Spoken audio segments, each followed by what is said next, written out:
right, let's just be serious. Ready? Ready? Let's do it. Everybody is looking for somebody to give that nod, or like when you're telling something that you hope, and this other person says either me too, or that's not such a big deal, or that's really funny. And women have been telling these stories forever in each other's basements, around when they used to call it a coffee clutch or whatever. You're too young for that.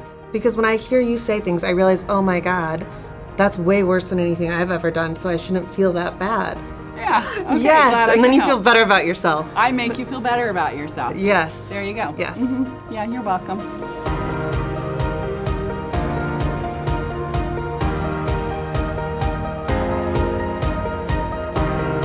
Our stories are what connect us and give us a sense of community.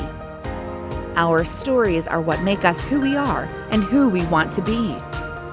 When we look around today, we can see and feel the power of the stories that have made our community stand together in times of tragedy, the stories that bring us joy as we cheer on one of our own, the stories of welcoming new ideas and innovation, and the stories of delight and triumph that put our community on the national stage. In 2013, 3 friends had a vision of giving a microphone to women's stories, to create a safe space for community to come together, to be vulnerable, and to find that deep human connection we all long for. And That's What She Said was born. 7 shows and dozens of stories later, thousands of people have come to share in the power of women's stories. We welcome you to believe in the power of women's stories. I believe in the power of women's stories, and I love the fact that we are able to share our stories and lean into each other, and I can't imagine not being able to tell my own story. I believe in the power of women's stories because it's something I can share with my daughter. I believe in the power of women's stories because women are the core of our community, and it's through them that our community grows and prospers. I believe in the power of women's stories because they have stories. I believe in the power of women's stories because we have something to say. I believe in the power of women's stories because every woman's voice matters. I believe in the power of women's stories because all voices need to be heard, and for too long, women's voices have been silenced. I believe in the power of women's stories because every woman is a hero. I believe in the power of women's stories because those stories can change lives. That's What She Said is more than a show. It is a movement that is growing and expanding into more communities. It is a sisterhood and a place where women have a voice. Thank you for believing in the power of women's stories. Thank you, Champaign-Urbana, for embracing That's What She Said and for being a part of our story. Without further ado, please welcome your 2020 That's What She Said speakers.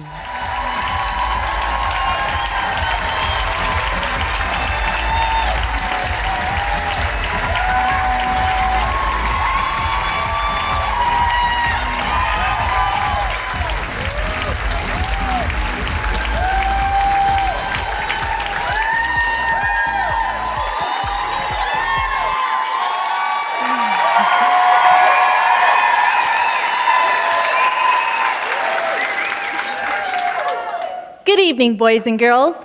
Welcome to my class. Today we're going to be learning about living with heart. So, what does that mean, to live with heart? First, it takes a quiet mind, a faith in the unknown, and a trust in yourself.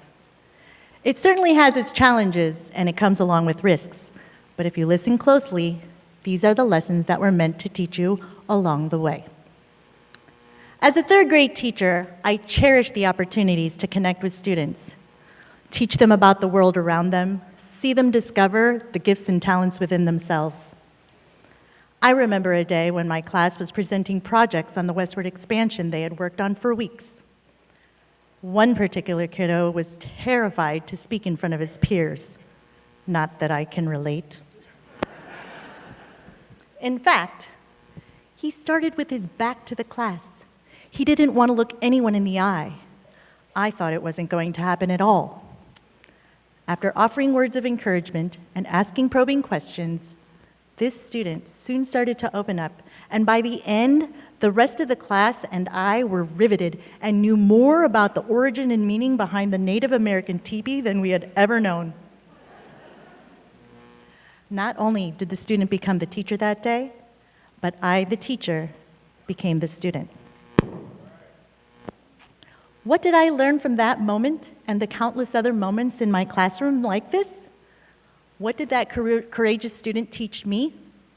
To take risks, to overcome my doubt and fear, to step outside that which I thought was my set plan for life, to live with heart. After 12 years, I decided to step away from teaching, continuing to live as a student in this classroom of life. Following my heart was a risk, but I knew I had to have that faith in the unknown. Now, I have a job working as a legislative assistant. I learn about the leaders and the essential work they do in the community.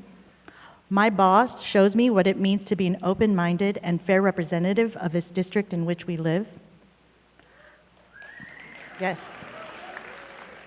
I serve our constituents when they need help navigating state agencies, all while learning alongside them.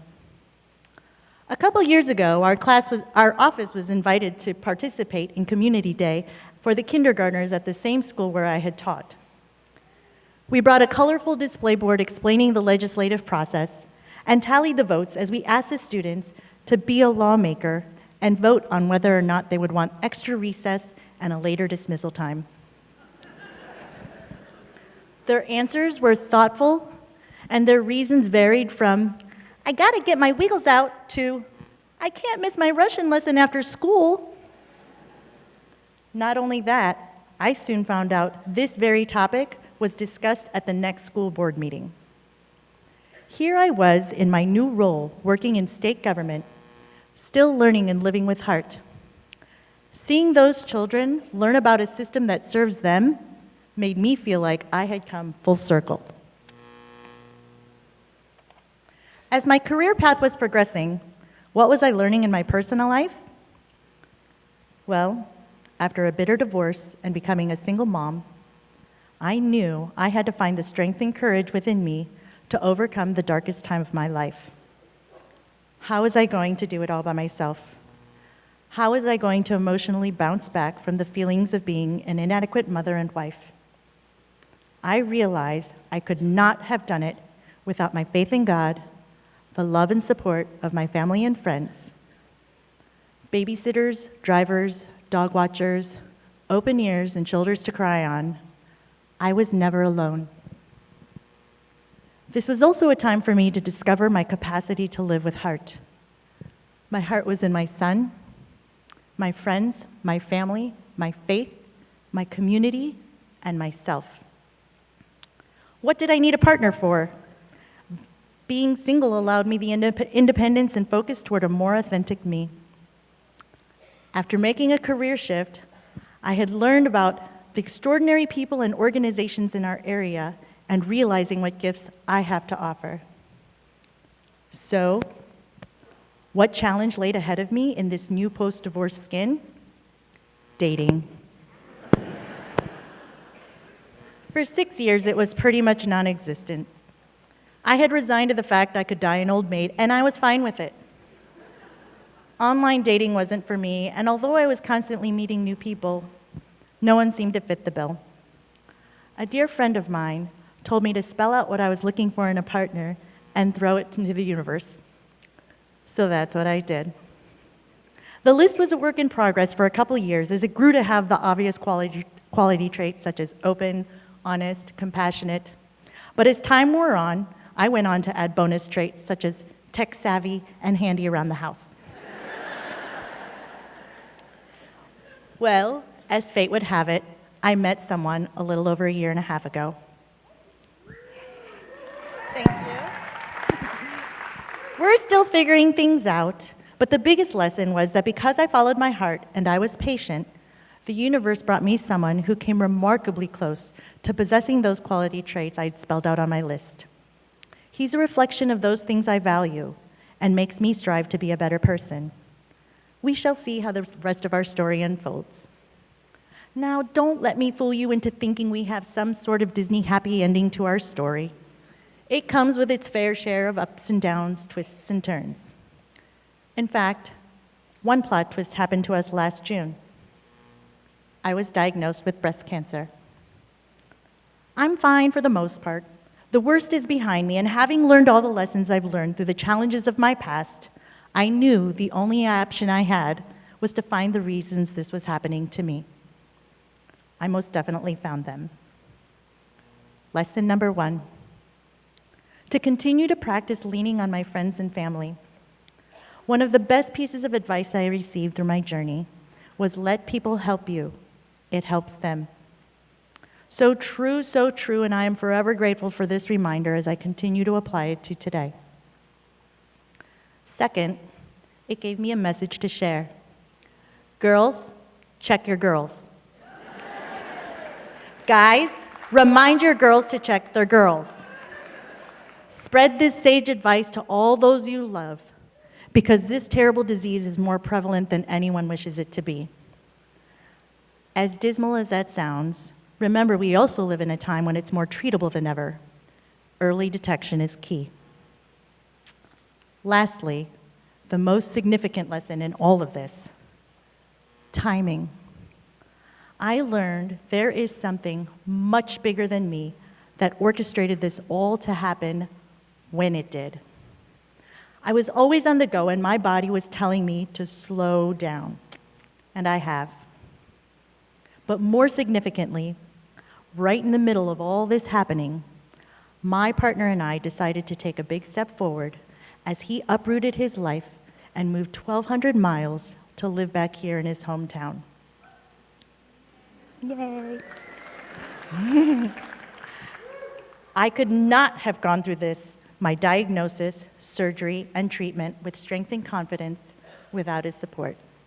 I still can't. So, looking back at how all the pieces of my life fit together to create the story which brought me to this very spot on which I stand, I've learned I must look at the world through the lens of a student, deriving the lessons from the highs and lows of this marvelous human experience as I live with heart. I choose to take risks, to challenge myself, which might bring me to a low, only knowing I'll have that much higher to climb as time passes.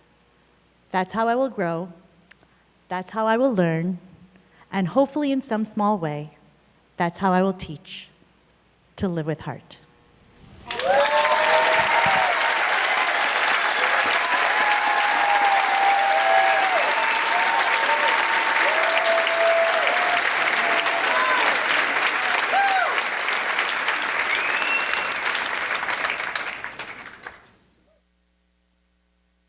A little taller with heels on. In the summer of 1974, who knew the battle for girls and women in sports was just heating up? Title IX had been passed by the U.S. Congress and signed into law by President Richard Nixon, stating that no person, regardless of gender, could be discriminated against in any educational institution which received federal funds. And so the battle began for girls to play sports for real.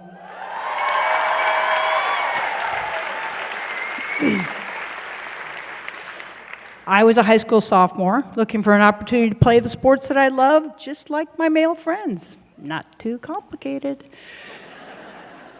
But not everybody thought that girls competing in sports was a great idea. It took money to have teams and coaches and uniforms and bus trips, and why would taxpayers want to spend money on girls' sports, which had no future or cultural relevance at the time? And so I played with the guys. In elementary school recess, I got picked first because I was pretty good. In middle school, our games continued during lunchtime on the playground, and I was always the only girl. And every day, I made sure to have my shorts on under my skirt so I could jump into the game and not be called out for she was changing. With no middle school sports teams, I knew my chance to play on a real team was going to have to wait till high school when the athletic directors had promised they would finally have a girls' basketball and volleyball team. The opportunity to be a part of a team, to be a leader, made me feel whole and alive. I loved the exhilaration of a great pass on a fast break. I loved the thrill of swishing the nets on a long shot from the baseline. I loved wearing a real uniform even though the inseam had 3 inches on it. And we all wore the original Chuck Taylors before they were even a fashion statement.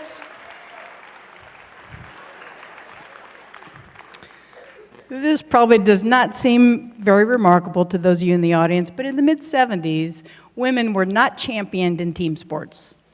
There were figure skaters and gymnasts, but even tennis players like Billie Jean King didn't get much respect. And those of us who love the camaraderie and messy but magical chemistry of team sports, we were on the outside. Too aggressive, too masculine, certainly misguided in knowing what our future place in the world was going to be. But when Title IX opened the door, I suddenly had opportunities to experience the world in a whole new way. Excelling on a team and developing my leadership abilities led to varsity letters and athletic scholarship, coaching jobs, and now I do college officiating. The self-confidence that grew with my commitment to this sport set the bar for everything that was to come of my future. What I didn't know was how homophobia would affect every single one of those experiences. After high school, I left home with a basketball scholarship to play at the University of Southern California, and I quickly realized that I had a lot to learn about how I was expected to behave on a college women's basketball team. On our first road trip, we were issued Bobby Brooks seafoam green blazers, polyester button-up blouses, knee-length wool skirts, hosiery, and 2-inch heels. Our coach passed it off as department policy for team travel, but we all knew why. The university coaches and athletic department wanted us to look feminine, ladylike, but most of all straight. What we looked like was a gaggle of flight attendants every time we had to put on those costumes.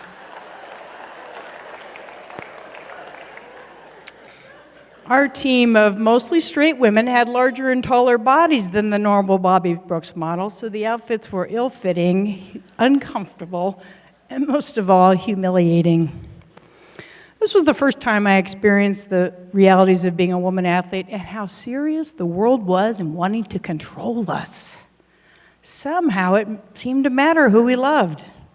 And after being told that we would be wearing these ridiculous outfits, I knew there was a deliberate effort to keep us all in check.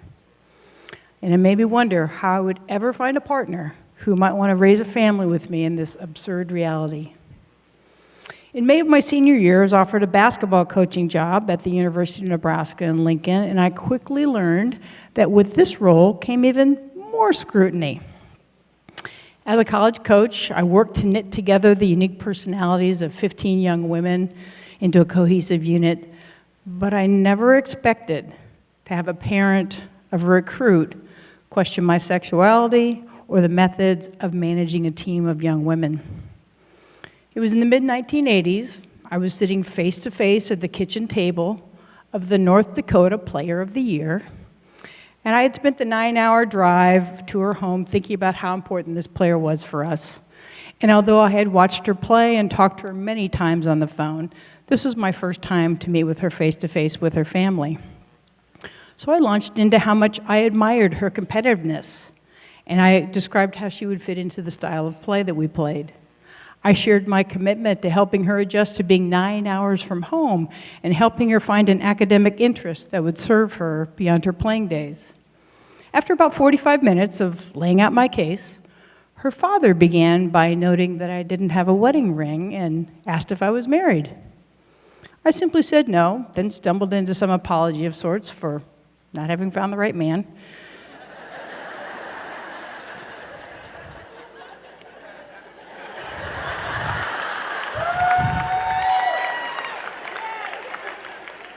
His next question completely threw me off. So, how many girls in your team are lesbians? He then made special mention that the other college coaches who had visited shared their no lesbian policy. And what were my thoughts on this?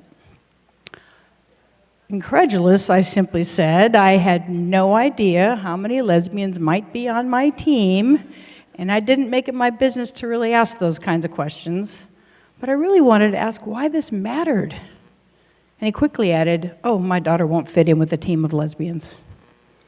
My anger rose and my heart sank. I thought, how do you know, and why are you deciding this for her?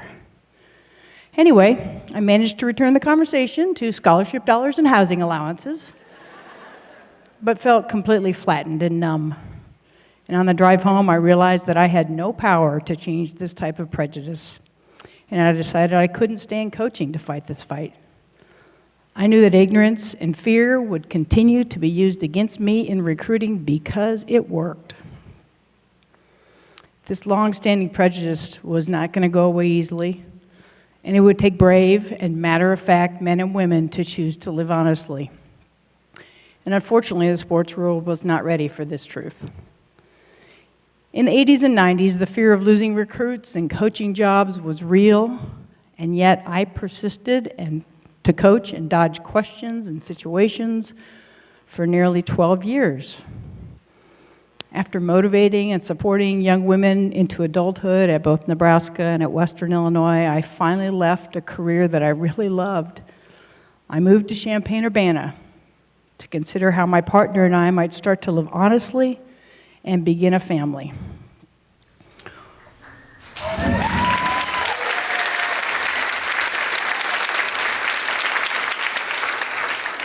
We knew we needed to live in a larger, more diverse city, a more open culture with schools that we could trust to protect our children from the homophobia that would be directed at us.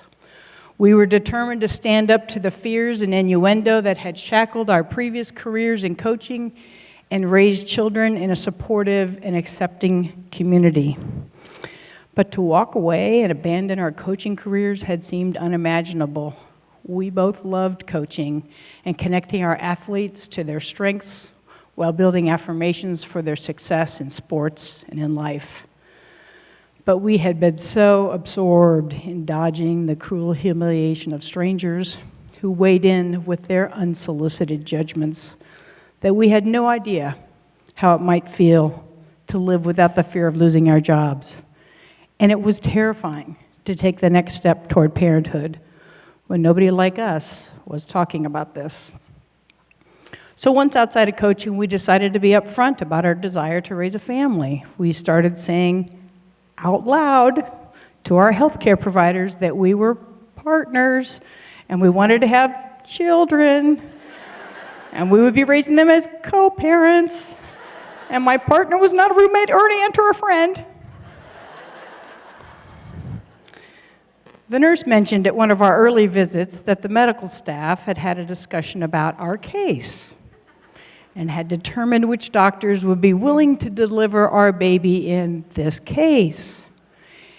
Incredulous that some doctors would not be willing to deliver a baby, we decided all we needed was one doctor, and convincing the rest of them would be somebody else's fight. And so now, looking back at the realities of coming of age in the 1970s, we live a very different life in a very different time. Our two daughters are grown and making their way through the ups and downs of peer pressure, social acceptance, and self-affirmation. Now 24 and 19, they have their own stories about being raised by two moms. That's a whole other show.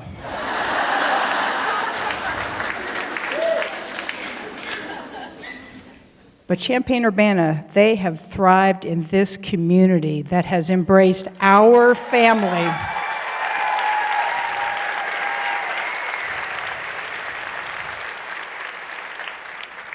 They have thrived in this community that has embraced our family and supported the love we all share for one another. And someday, they may raise daughters of their own, and they're going to face new challenges.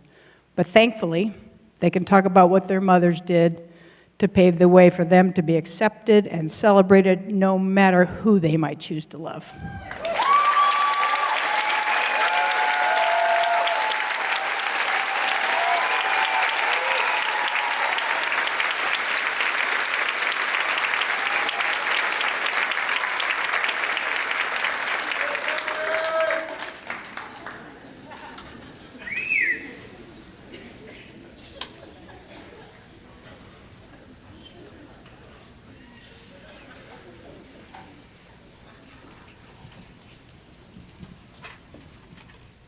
Laura Bush writes in her book, Spoken from the Heart, "The English language lacks the words to mourn an absence. For the loss of a parent, grandparent, spouse, child, or friend, we have all manner of words and phrases, some helpful, some not. Still, we're conditioned to say something, even if it's only, 'I'm sorry for your loss.'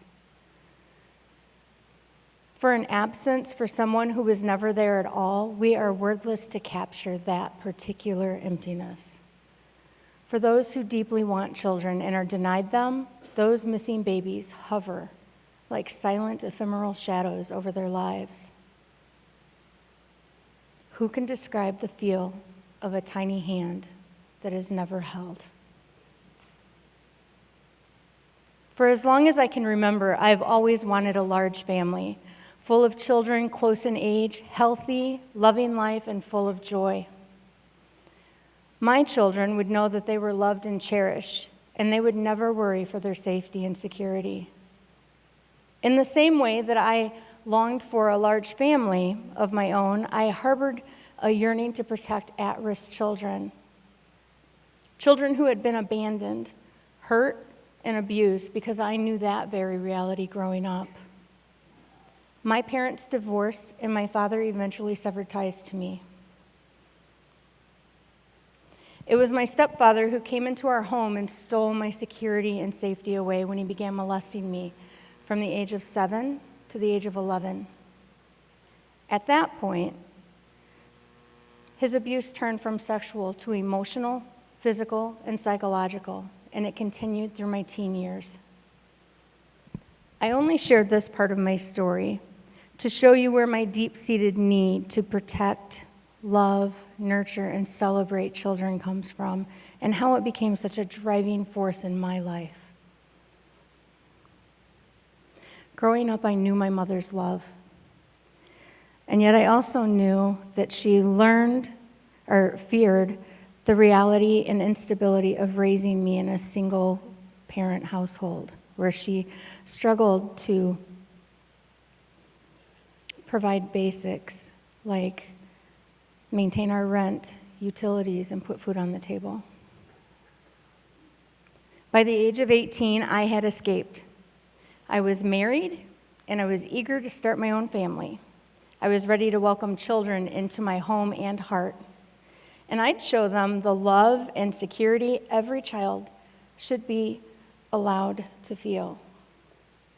My husband and I had 2 children.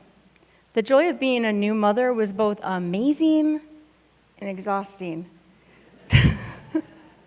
While many of my friends were out living their best single lives or off to college, I had settled into my little house in the same small town, Wilmington, Illinois, and I busied myself raising the children, as well as my bonus child, my brother-in-law, that came into our home when I was 19 and he was 9. That's a whole different story and not mine to tell today. It took 20 years to feel like I was complete, or like my family was complete. My son Logan is about to turn 28. My middle daughter Caitlin is 26. And my youngest, Hannah, is 6. There have been many in between. At times it feels like Hannah was the result of a 20-year pregnancy. In order to explain how my beautiful youngest daughter came into my life, I must first give a little context. Of course, I was not physically pregnant for 20 years. That's longer than an elephant. God bless those mamas, 18 months. I've been physically pregnant a total of 8 times. I have 2 living biological children. I couldn't understand then or adequately explain now the feeling that I had when looking around my table, constantly feeling like someone was missing, counting out the wrong number of dinner plates, and the sorrow that I felt knowing that I'd have to replace the ones not to be used. Please know, I don't regret any of my pregnancies or losses. In a funny way, I know those children were meant to be in my family too. My third born, my son Alexander, was my first loss. It was a soul-crushing heartbreak that I thought I would never heal from. I walked away from my faith for the better part of a decade. Don't get me wrong, I believed in God, but I was really angry.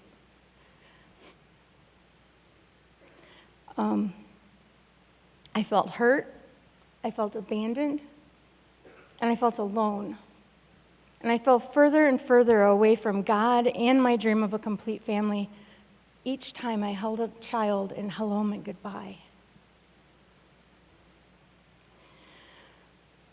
As I strove to understand why this loss was all part of my life and all part of my walk, I also began to pursue God.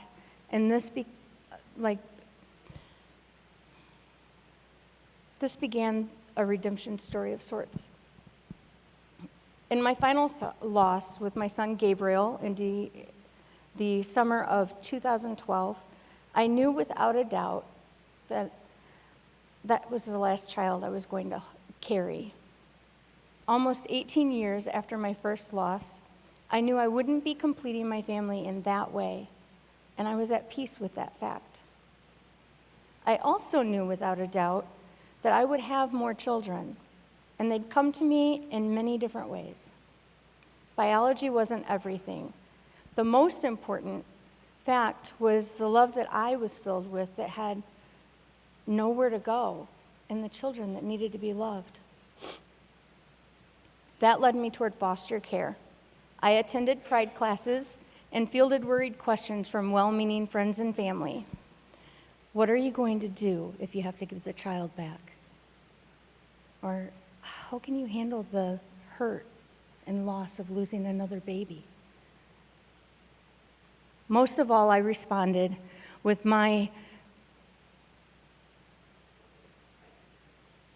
is my feeling that loss more important than a baby's need or a child's need to feel safe and heard and loved and above all wanted?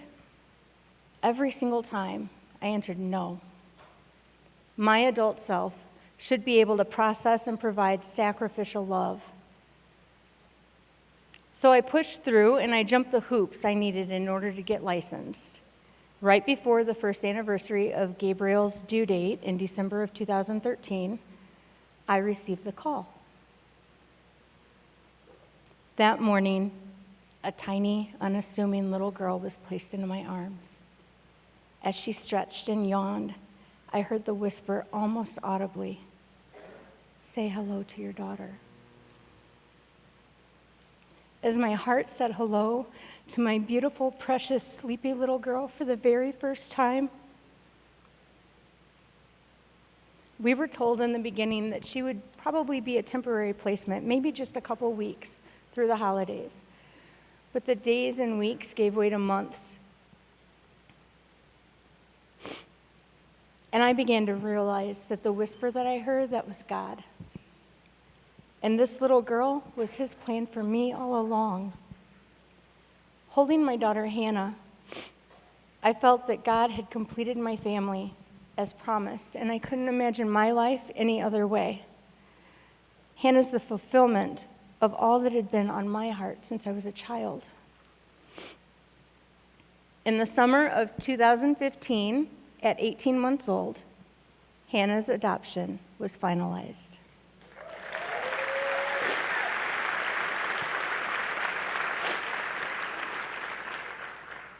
Hannah has a deep faith. She has a contagious laugh, and she loves big. Some of her favorites are her big sissy Caitlin, sometimes me, and her friends. But most of all, her Lammy. She's an adventurer at heart and always ready to travel. Lammy, too. Every day, I thank God that her birth mother chose life. I thank him even and especially for the brokenness that brought us together. Now I look around my dinner table and I see empty chairs for different reasons as her older siblings are out conquering their dreams as adults. As for Hanny and me, well, we've settled into life as a mommy-daughter duo, and we're ready to greet each day with a smile. Although, as a side note, kindergarten, so much different than it was 20 years ago.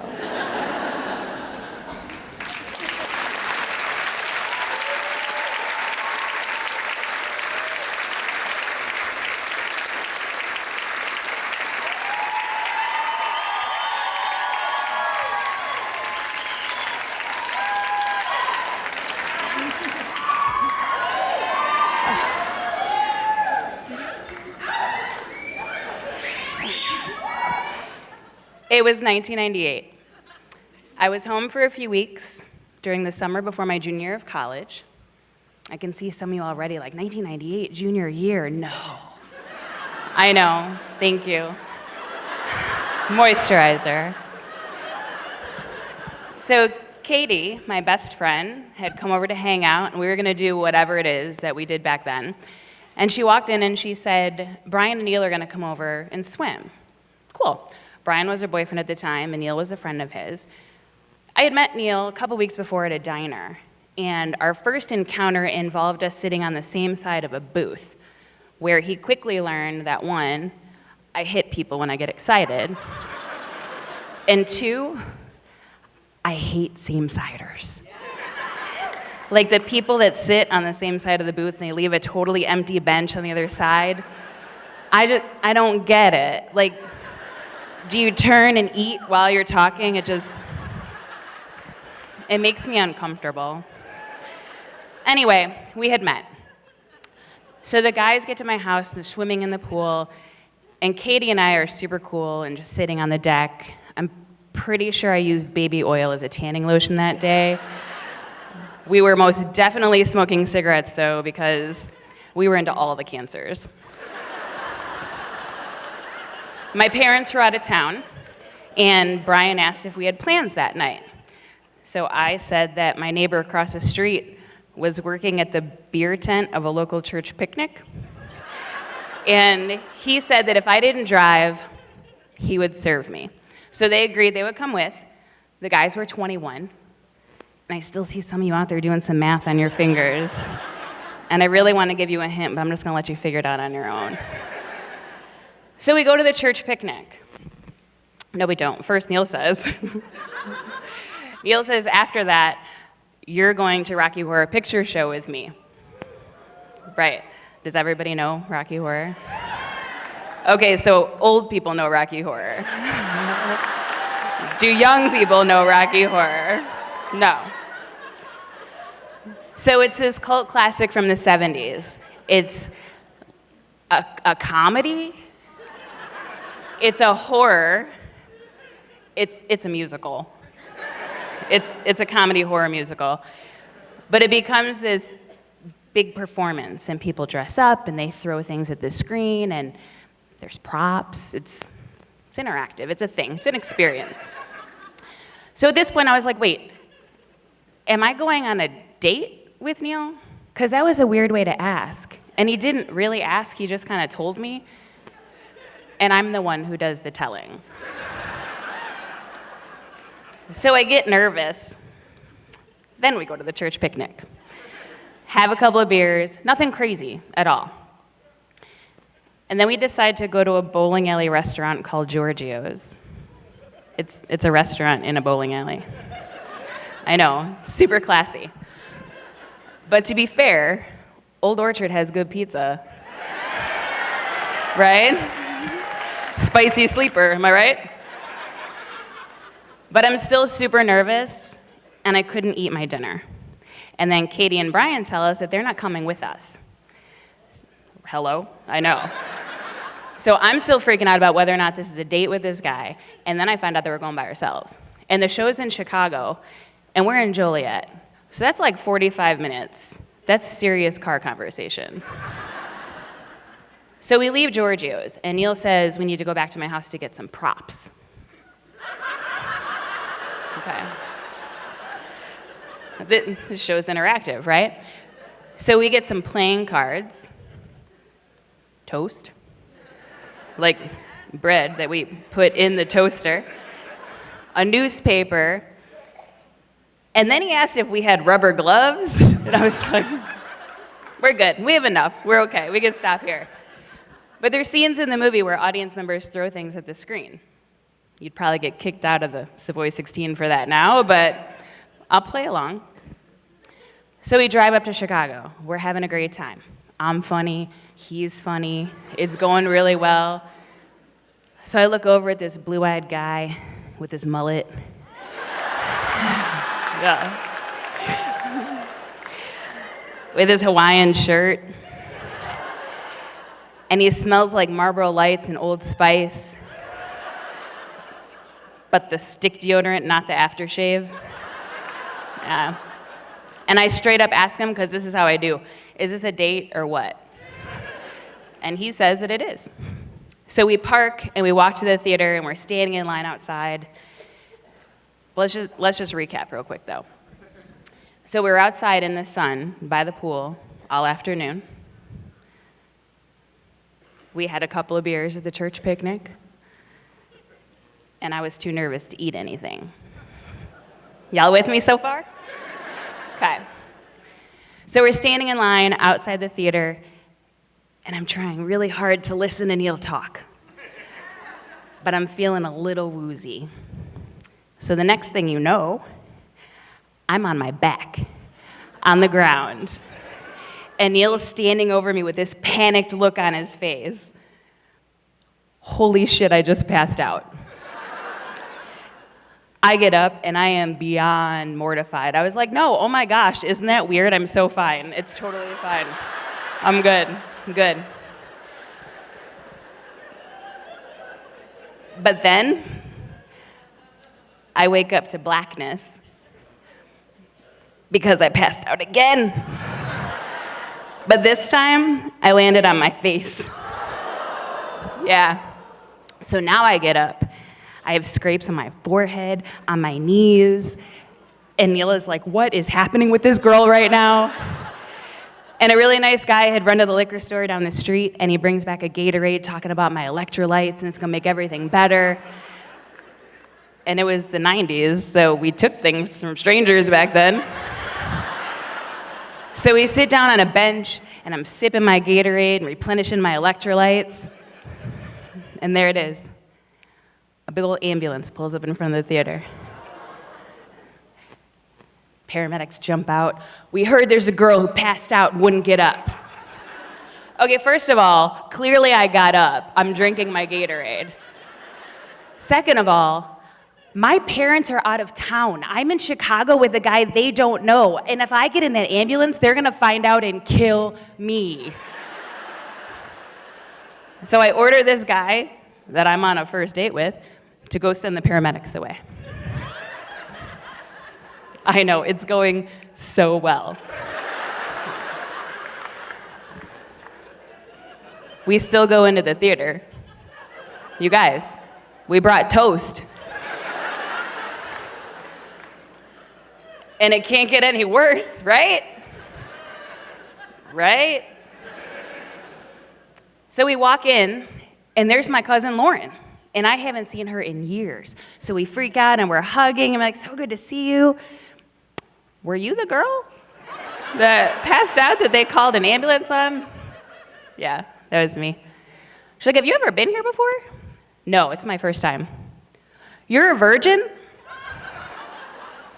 What? She goes, I'm really good friends with the MC. I'm gonna go tell him. And she runs away. Wait. What are you telling him? So the show is starting, and I'm picking gravel out of my forehead. And the MC comes on stage, and he asks if this is anyone's first time at the show. So Neil starts hooting and hollering and pointing at me, picking gravel out of my forehead. So the MC says, all the virgins to the stage. Oh, okay, tonight I'm a virgin. Yes, tonight I am. So my cousin drags me to the stage. I'm up there with a few other people. And the MC walks over to all of us, draws a big V on our foreheads with black marker. Like, right over all the scrapes and blood and gravel. And then he has us do the pelvic thrust on stage. Yeah. Does everybody know the pelvic thrust? Yeah. Should we just show you the pelvic thrust? Get up. No, everybody get up. Get up. We've done this. We've practiced this. Y'all ready? So you put your hands on your hips. You pull your knees in tight. Look at Barbara sitting over there not doing the pelvic thrust. And then you do the pelvic thrust.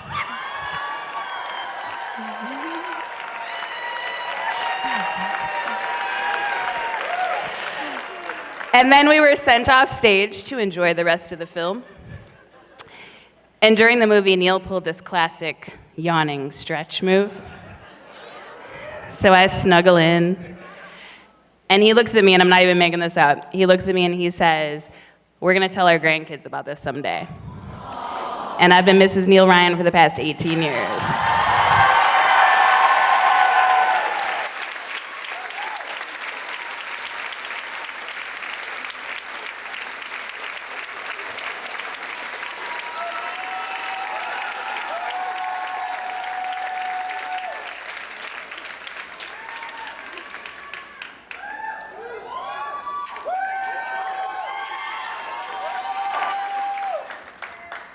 So, when I was around 16, my sister took me to our second annual holiday dinner at Alice's house.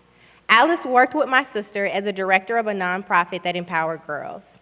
She was amazing. She lived in a nice north suburb of Chicago, and she was notorious for being a good gift giver. She was white, and although she served pumpkin pie instead of sweet potato pie for Thanksgiving, she had a good spirit that made me feel warm and welcome. Alice was married, and despite being a white couple, they were parents to a black child. Sam was the same age as me, he played baseball, and he attended a predominantly white school. I'm not sure how many sips of adult red wine I had that night, or what I could have said to convince her to do so, but that year, Alice gave me a t-shirt that said, "Unapologetically Black," and I remember thinking, why did I get this shirt? Why was this shirt even created?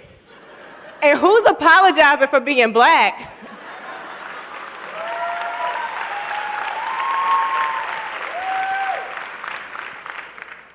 In middle school, I was captain of the cheerleading team, double dutch team, volleyball team. I literally played every single sport a girl could play, all while getting straight A's and becoming the class president and valedictorian. Thank you. I enrolled in a #1 high school on the south side of Chicago, later earning a full ride scholarship to play Division I basketball. Unfortunately, playing college basketball was the first time I learned that hard work doesn't always pay off. You see, the black assistant coach that recruited me was somehow no longer on the coaching staff when I arrived. It didn't matter how hard I worked, how good my grades were, my athletic ability, or how many points I scored. The head coach always made sure I wasn't too proud of myself. It was the final straw when we visited my hometown to play, and we lost by what seemed like 1,000,000 points. Everyone played, including the girl who got kicked out of practice, except me. The girl who believed her coach when she promised whoever busts their butts at practice would play. Not only had I missed my cousin's funeral, who was murdered in Chicago, to attend practice, but I dedicated that game to him. I watched my old high school basketball coach and my old teammates hold up signs with my name on it, hoping to see me play, but what they saw was me as I sat on the bench till the very last second ran out. That hurt my soul. There was no one I could go to. The people who made the rules, who had the control, didn't like me for no reason at all, or maybe for reasons I wasn't aware of. I felt powerless, I struggled with depression, feelings of belonging, and feelings of acceptance. And then it clicked. I finally understood my brother's burden, the obstacles that my past boyfriends faced, and even the feelings of my father. Being a black man is a trauma in itself. Being born into a world you feel doesn't love you. Feeling like the people who make the rules, who have majority of the control, don't like you or look like you. Being a woman trying to love a black man is a trauma. And one day, having little brown babies and knowing what they will have to face is a trauma. I love my unborn babies more than the world, but I fear my love may not be enough to keep them safe.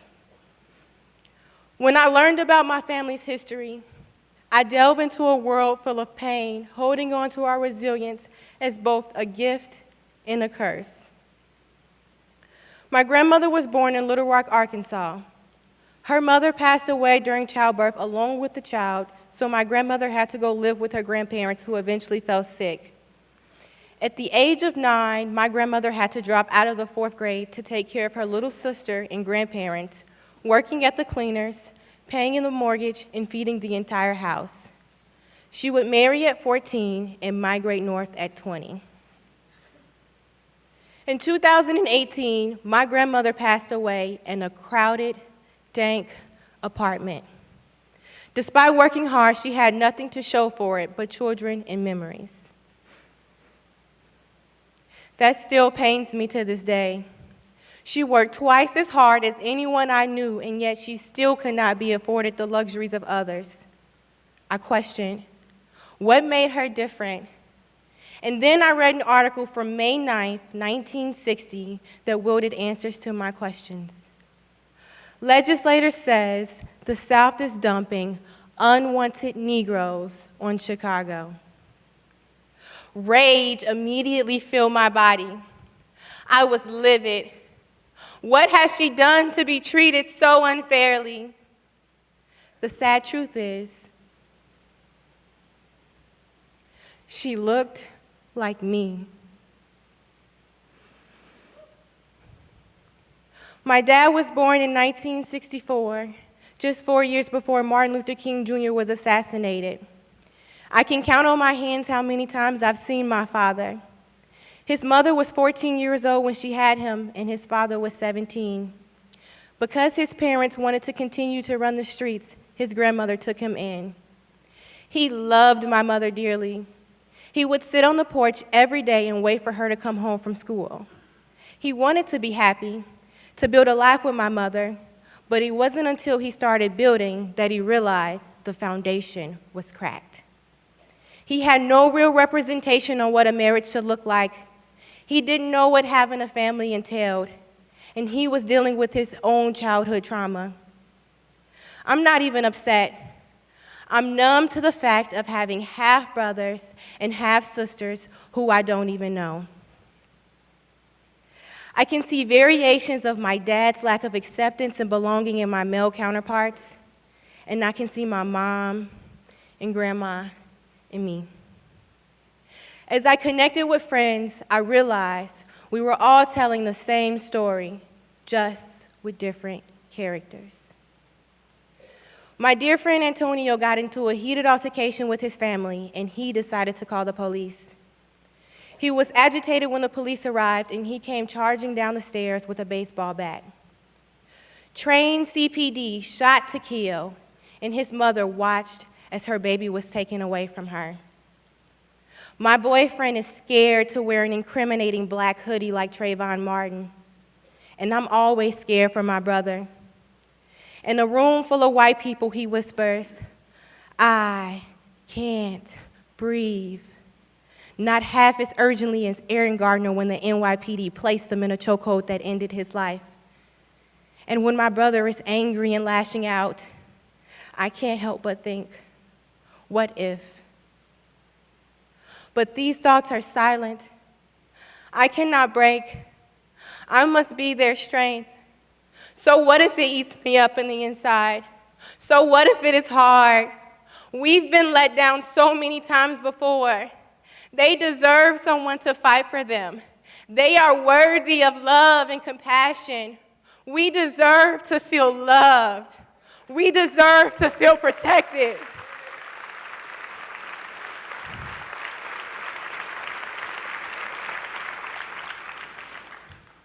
I wonder, is this the same strength that caused my grandmother to silently drink herself into a coma? In high school, I loved AP psychology. Among Maslow's hierarchy of needs, I can remember DABDA, the 5 stages of grief: denial, anger, bargaining, depression, and acceptance.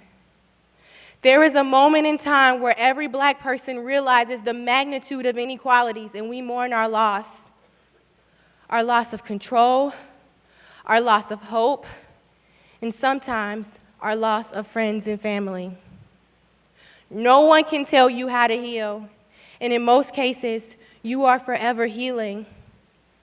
We are dealing with our trauma, but as soon as we talk about it, it makes others feel uncomfortable, or we are deemed too Black, as if we're penalized for feeling. How do we heal when we're afraid to seek help and support? Who would have known it was me among millions that would nestle their head under their pillow at night, crying, holding back belly-aching yells of sorrow, as if it was a rite of Black passage? Did my grandmother cry alone in her bed, a young widow who worked so hard and lost everything?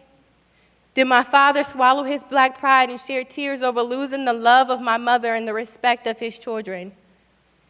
Did Alice and her husband ever consider taking Sam to the police station to introduce him so they would know he was a legitimate member of their community? Maybe I received the Unapologetically Black t-shirt because Alice saw something in me that I hadn't yet seen in myself. I was always asking the questions that needed to be asked and not letting the status quo keep me from fighting for change.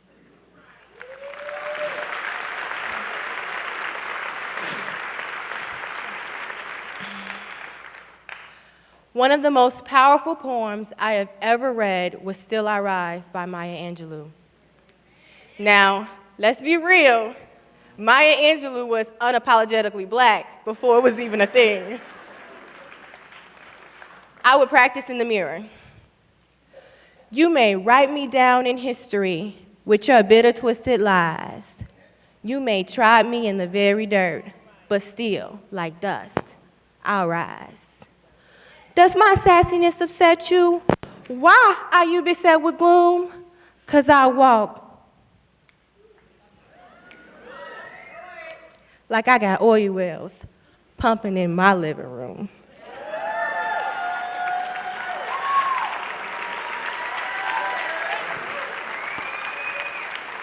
Oh, snap. Did y'all just hear what she said?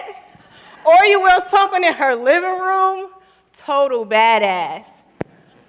Playing college basketball taught me that hard work doesn't always pay off, at least not the way you expect it to. It may not have showed up on the court, but look at me now. Look at me now. Woo.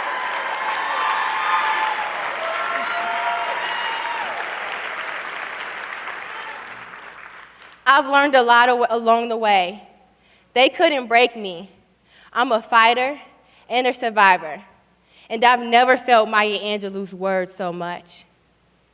Did you want to see me broken? Bow head, lowered eyes, shoulders falling down like teardrops, weakened by my soulful cries.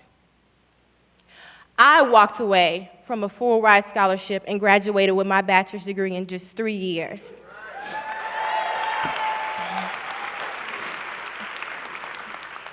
Since then, I've started my own anti-agency. I'm the vice president of the Champaign County Black Chamber of Commerce, and I started BuyBlackChampaign.com, which is home to Champaign-Urbana's first Black-owned business directory.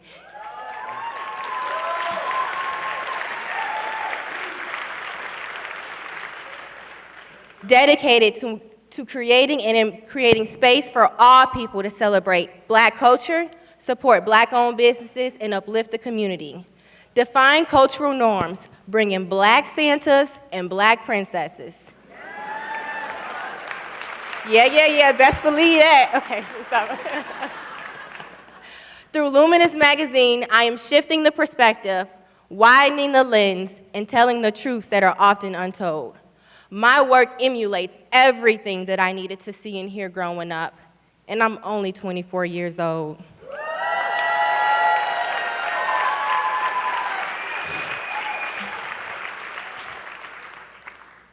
But I carry 400 plus years of resilience, strength, and perseverance.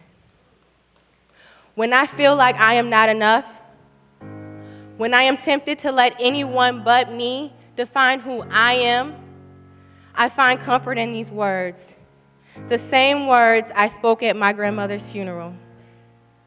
Leaving behind nights of terror and fear, I rise.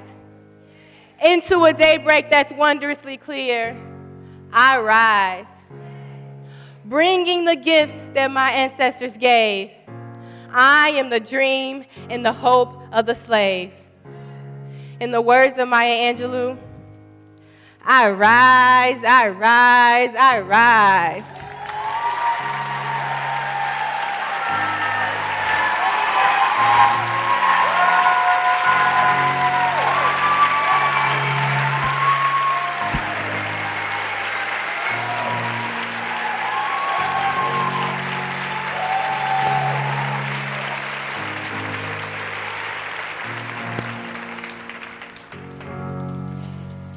In the words of Mariah Madison, she rose, I rose, now we all must rise.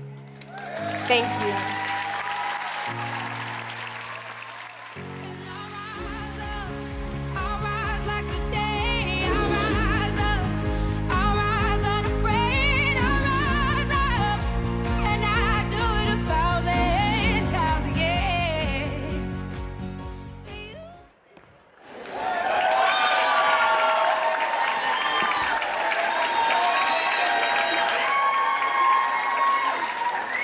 Well, good evening, everybody. Is everybody having a good time so far? So really, is this anyone's first time? Because we've got a marker, and we're gonna get any virgins? Virgins in the house? Carrie Rosso, sit down. You have not been a virgin for a long time. You're gonna do a nice V on your forehead.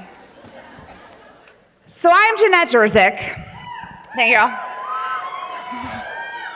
As National Director of this She Said project, I get to work with all of these incredible women that you've seen on the stage tonight, working with them to find and craft their stories that they're sharing with you this evening.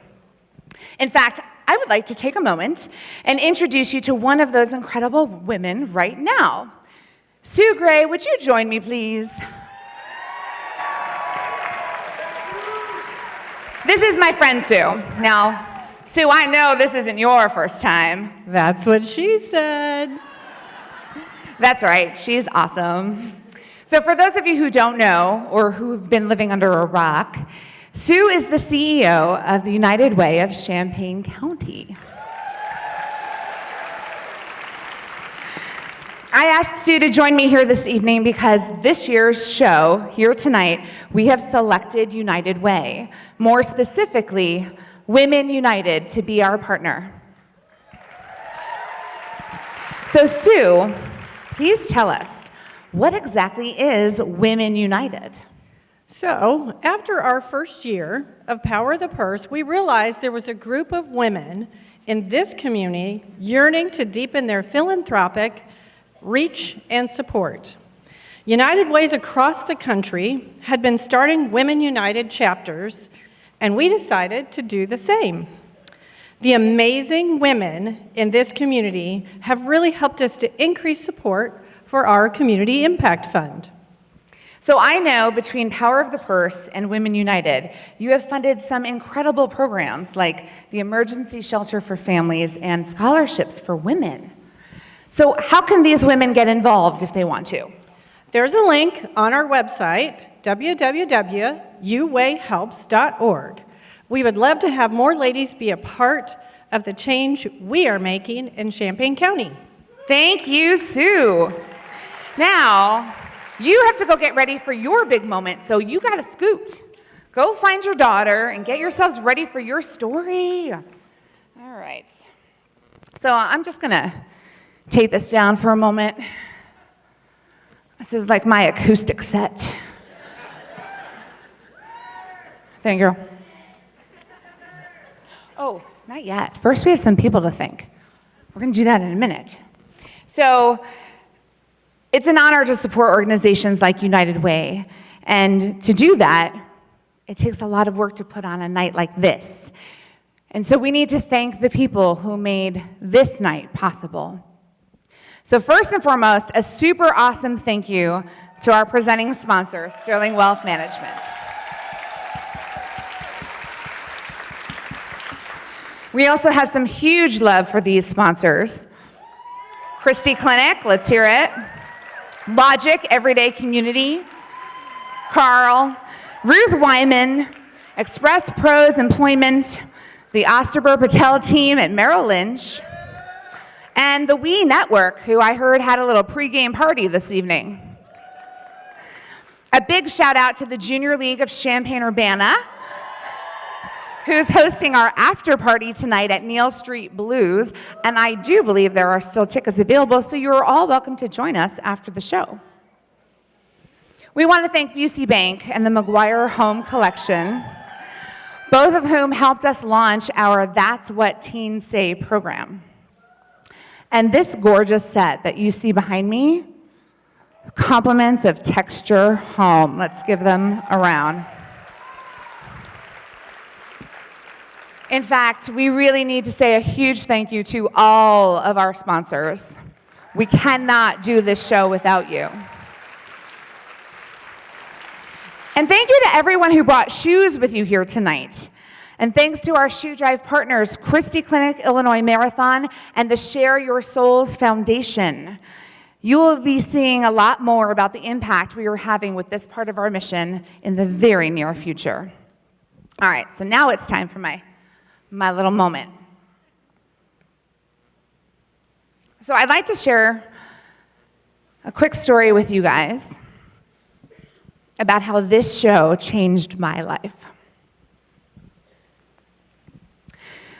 This is the story that I share with each cast the night before the show goes on. So I met these crazy kids who created this She Said thing back in 2015. And as luck would have it, I got to start working with them, and I got to start directing the live shows. And in 2016, I found myself heading to Haiti with 11 incredible women on a She Said Soul Journey mission trip to play with some babies at God's Littlest Angels Orphanage. So on this trip, one of these incredible women, her name was Denise. She's a therapist from Peoria. She couldn't be here with us tonight. Spectacular lady. And one night at dinner, she told us the story that she challenges her clients to come up with their own 2-word mission statement so they can get really clear with their purpose and their meaning in their lives. And she gave an example. She said, as a therapist, her personal mission statement was to reduce suffering. She said, I can't fix everybody, I can't do everything, but what I can do is reduce suffering. She gave another example. Her daughter, who is a landscape architect, her 2-word mission statement was to enhance beauty.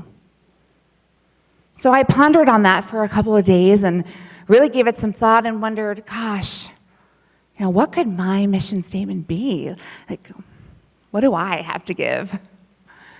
And I really struggled to come up with 2 words to define my life's mission so clearly. But a couple of days later, I found myself painting in a house. We had also done some manual labor. We were constructing guest houses for the orphanage. And I was alone in this room, up on a ladder, painting some trim, and, working hard. And groove into some music. We had, speakers, someone had some music playing, and I remember it was a really super cheesy song blaring on the radio, and I was totally getting into it, something totally inspirational, like that Phil Collins would sing on a Disney soundtrack. And I loved it, and I was thinking to myself, I love this kind of cheesy music that makes you feel like you can conquer the world. That's why I got into theater and film in the first place, because I love to inspire emotion.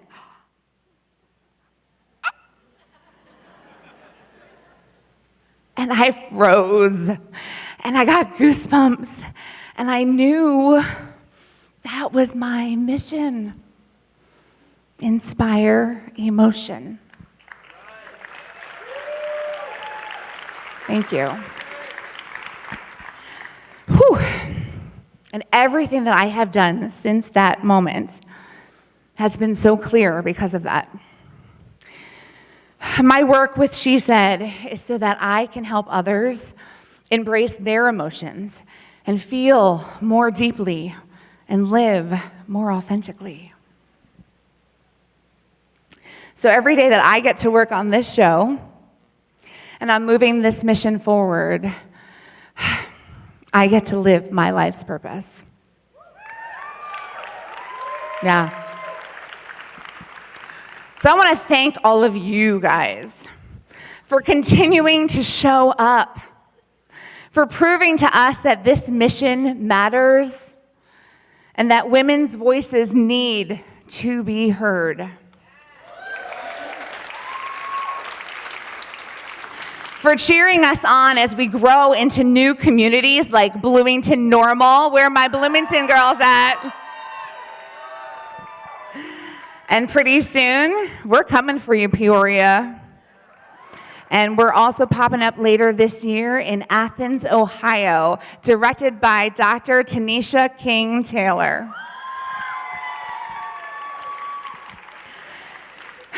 It's all about coming together to celebrate women exactly as they are. We know you all have stories. We are all connected. Whether this is your first time or your fifth time, whether you've stood on this stage before or traveled with us to Haiti and you're now sitting out there cheering on your new She Said sisters, whether you've watched your teen daughter share her story on the Teen Say stage, whether you're a soccer mom or naked on Healy Street, you are all part of this sisterhood. This show belongs to every woman who longs to raise her voice and share her story. So I want to challenge each one of you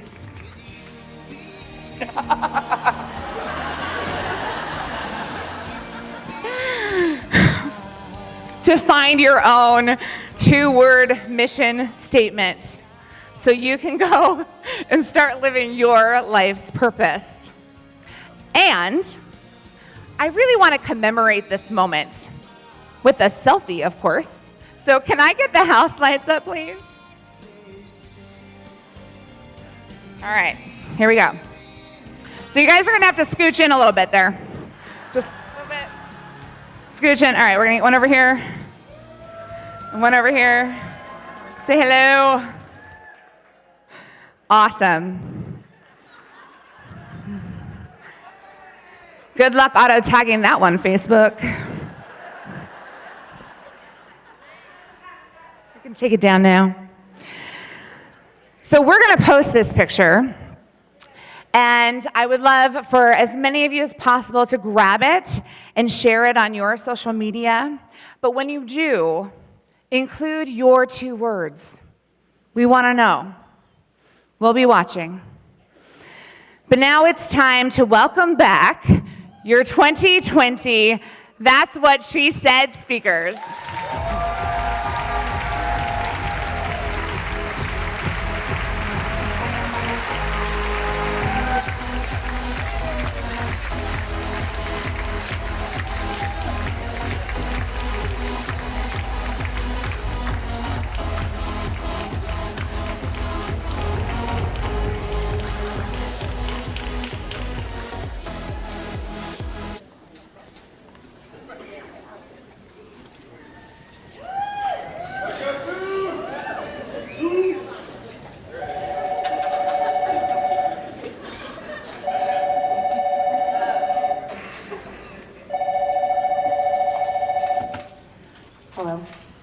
Catherine Nell, where are you?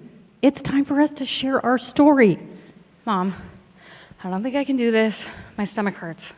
Are you seriously doing this right now? It can't be that bad.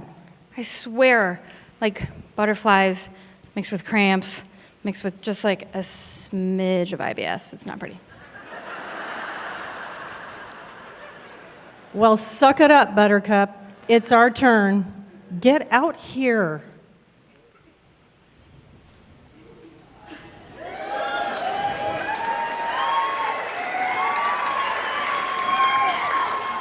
All right. Jeez Louise. Damn, woman. Sometimes it is serious and you hardly believe me. Oh, like the time when you got a hangnail and thought your finger was going to fall off. Please, I needed a magnifying glass to see that mortal wound.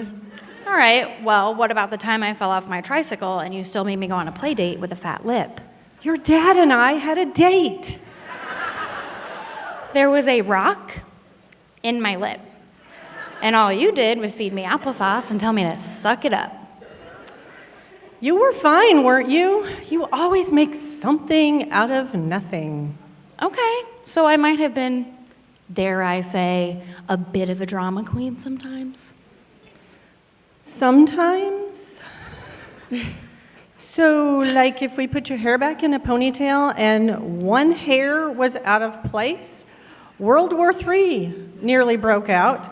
Or better yet, when the seam of your tights didn't line up with your toes.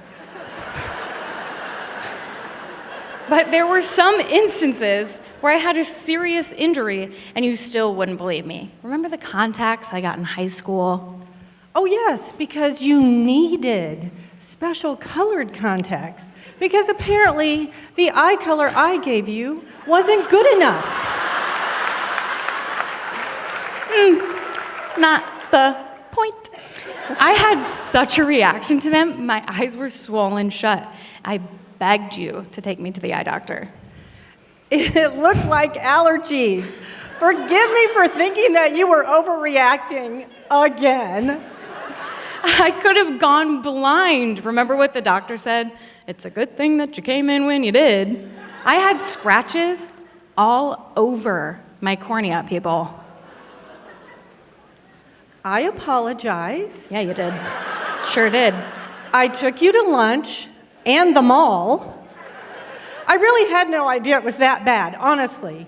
And didn't we have a nice lunch and shopping trip after that? I apologize profusely if I recall, and yet you still bring it up. Well, considering I almost lost my eyeballs, it was only fair of you to do all of that and never live it down, just saying. Do you have to be so over-dramatic? Honestly, I don't know where you get it from. Growing up, my mother wasn't always this cold. She had her warm and fuzzy side for sure, but she always tried to teach me the power of tough love, like tough love. Now looking back, I of course genuinely appreciate it. But back then, if I complained about any illness or ailment, her first reaction was, are you bleeding? Do you have a fever? Are you throwing up? And if all my limbs were attached and I could still hold myself upright, we have low standards of well-being at the Gray household, apparently. She would follow up with, suck it up, Buttercup. And I suppose I had my moments of being a little bit theatrical. However, there were some times that I was told that I needed to suck it up when truthfully I didn't need to. And it feels really good to be right. I remember when I was 8 years old, I had pizza for lunch that day and pizza for dinner that night, which sounds like the dream, right? But then I made the mistake of watching Planet of the Apes for some reason, and I thought maybe the room was spinning from watching the weirdest movie ever created, or maybe it was all the pizza. But my heart started to race, and my mouth started to get that watery feeling. You know what I'm talking about. And I knew immediately that I was going to get sick. So I ran to the bathroom and proceeded to puke everywhere. My heart was still racing, and I began to cry because I was sure that at the age of 8, I was having a heart attack. I was screaming at my mom to help me, which she lovingly did. She called my grandpa, and he said, she's having a panic attack. And at the time, I didn't know what that meant. But that would be the first of many nights of not being able to sleep because I was so petrified of hearing the rhythm of my own heartbeat in a dark, silent room. Many nights of calling my mom to come pick me up from sleepovers because everyone else was asleep except me. And many nights of staying in for the crippling fear of being judged or making a mistake. And for a long time, I played this off as just being a weirdo, which is still true, but maybe I was extremely stressed. But then I got to college and it only escalated. I was napping around 5 hours a day. Most people call that sleeping. And I was always on the verge of tears and I could never really figure out why. Finally, one night, I found myself lying on the bedroom floor doing that super hard, silent cry that physically hurts to do, surrounded by the clothes that I had ripped out of my closet, all because I couldn't figure out what to wear. In a matter of seconds, my mind had gone down the biggest, darkest, most irrational spiral. I can't find clothes. I don't have anything cute. My body looks disgusting in everything I own. My God, why did I eat that Big Mac 5 years ago? My friends are all so beautiful, and they have the best clothes. I bet they think I'm ugly. I bet they invited me out because they pity me. I bet my boyfriend doesn't even really love me. I bet my family thinks I'm so annoying and needy, and I bet that everyone would be much happier if I was gone. And that's how I ended up on the ground. My brain beat the shit out of me until I was on the floor. After realizing that something clearly wasn't right, I went to the doctor, and turns out I have anxiety and depression. It took me a while, but I finally gained the courage to call my mom, not knowing how she might react. I pretty much expected her usual, "Suck it up, buttercup," but I had questions. I needed to know, where did I get this from? My phone rang one night, a call from Katie, usually pretty innocent, always full of chatter. Imagine that. But that call was different.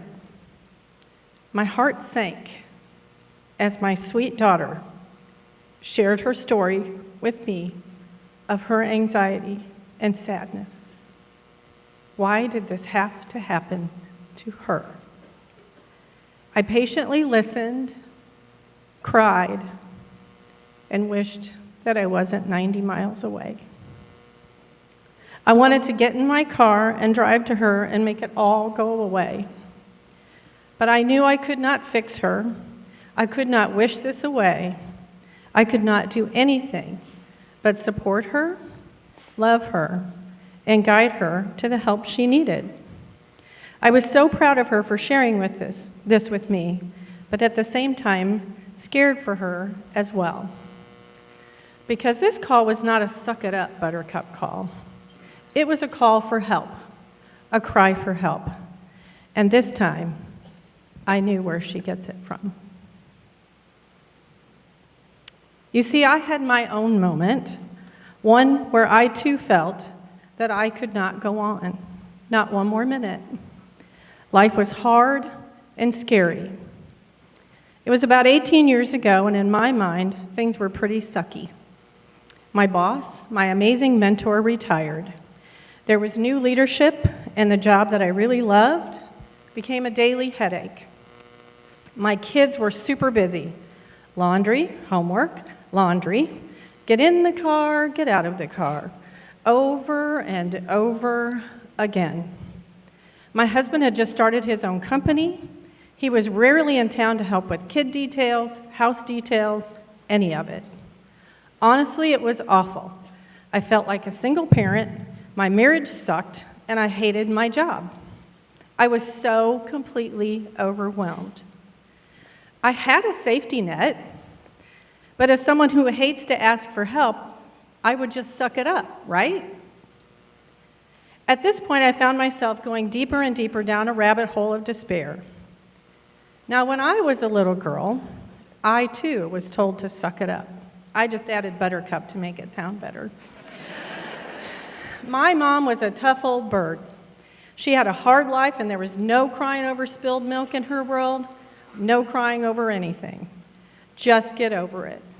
And so from one mom to the other, the suck it up was passed down.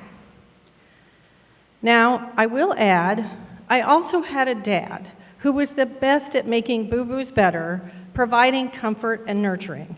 And so because of him, in our house, there was a healthy balance of suck it up and here, let me help you. So let's go back to 18 years ago. I was done. I didn't want to do this life anymore. It was not like one of those Hallmark movies where you wish for a new life and then you wake up and suddenly you have no kids. You're the top exec in your firm and Andrew Walker is your boyfriend. Now, my Hallmark girls will totally get that one. This was, I don't want this anymore. I want out. I also remember just being so tired, and I had started down that lovely path of menopause, and I was having trouble sleeping.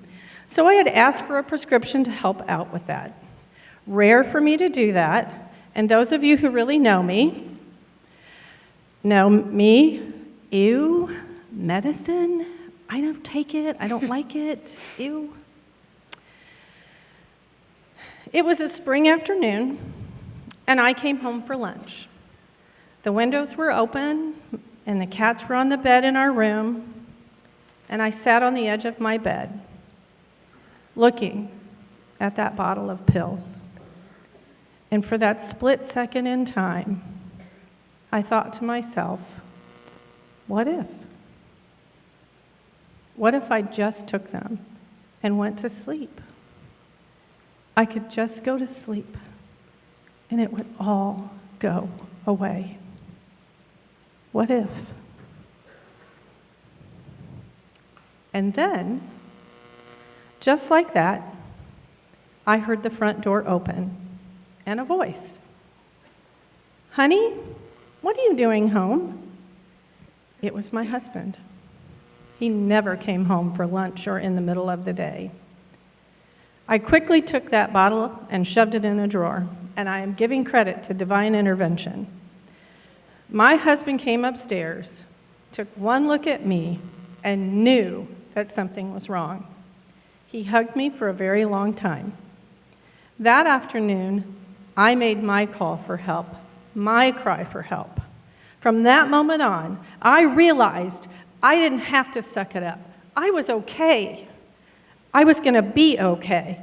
And I also knew that Katie would be okay because she is her mama's girl.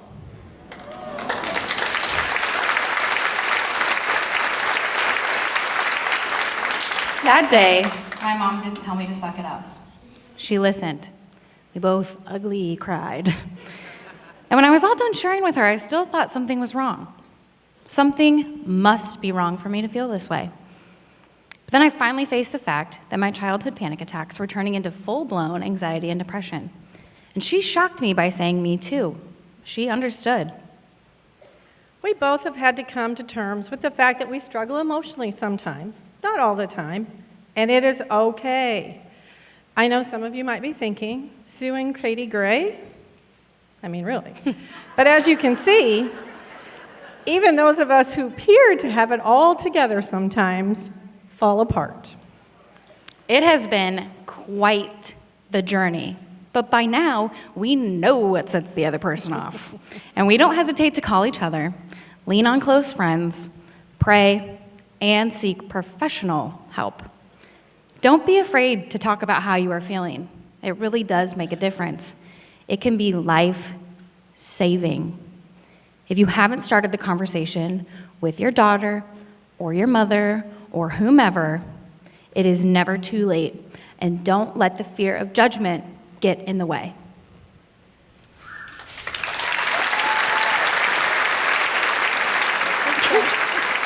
She can't decide, all right? I just want to hold hands with her. Our relationship is so much stronger and deeper as a result of the conversations that we've had as a mother and daughter. But for real, if she tells me about that hangnail one more time, you know what I have to say about that.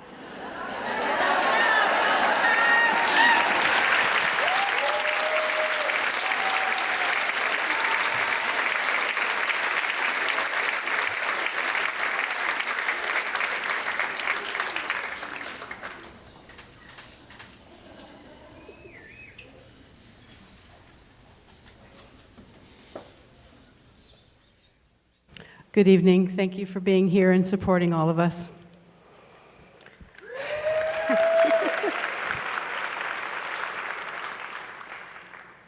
Growing up, our black and white television was filled with the images of the first moon landing, the civil rights movement, assassinations of John F. Kennedy and Martin Luther King, the Vietnam War, fighting communism, the women's liberation movement, Elvis Presley, American Bandstand, and the Beatles. Little did I know then that the growing women's liberation movement would eventually impact my adult life, and that I would find the strength and courage to speak up for myself. As an adopted child, my parents would regularly physically abuse and mentally berate me. They claimed I'd never amount to anything. My adopted mother gave birth to 2 sons, but she always wanted a daughter to play dress up with. Like many mothers of the time, she dreamed that I would become the next Shirley Temple. She dressed me in frilly homemade dresses with corrective shoes, and she rolled my hair on rags every night so I'd have those wonderful little sausage curls and the top knot all the way till high school. Well, sending me to school looking like that only led to bullying, and it was motivation to get away from that life. Music became my escape. Applying to college to pursue a career as a professional cellist meant breaking family traditions and defying my parents' wishes, for which they disowned me. Fortunately, I managed to survive on my own from the age of 17 to 23, and was the only family member for 3 generations to go to college and graduate with honors.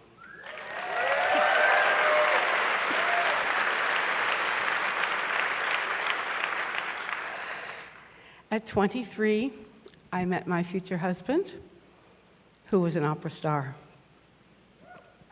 For a variety of odd reasons, my parents refused to meet him for 4 years, and they wouldn't come to our wedding. The struggle to gain their support was still a lost cause. With my husband's encouragement, he always said, I seem to have been cut from a different bolt of cloth. Did I ever want to find my birth parents? Well, I did, and I searched and found them both. I was 30 years old then. The positive reunion provided so many answers to unanswered questions when I was growing up. Fate intervened 15 years later, and I became the power of attorney and caregiver for my biological mother in her final years. Now, that story is a rather intriguing one, but there's another story to tell this evening. In preparation for this program, it was suggested that I share with you some of the highlights of my ongoing career, which includes wonderful performance opportunities throughout the United States and abroad. A few favorite memories from my early career in New York include playing numerous Broadway shows, including the original run of The Wiz, playing at Radio City Music Hall, making a, yeah.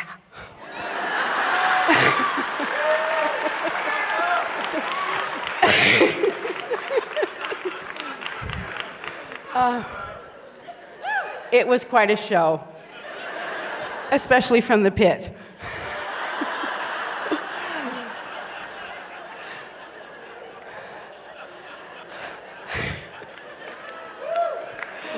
It was another memorable evening was making a Carnegie Hall debut with my husband performing in the same opera. He's still amazing. I was lucky enough to record the soundtrack to Star Trek IV in Hollywood. I've played for numerous famous artists and toured with them. And more recently, I earned an Emmy for a PBS documentary and an Ebert Fest Thumbs Up Award for producing and performing for a silent film with orchestra in this wonderful theater.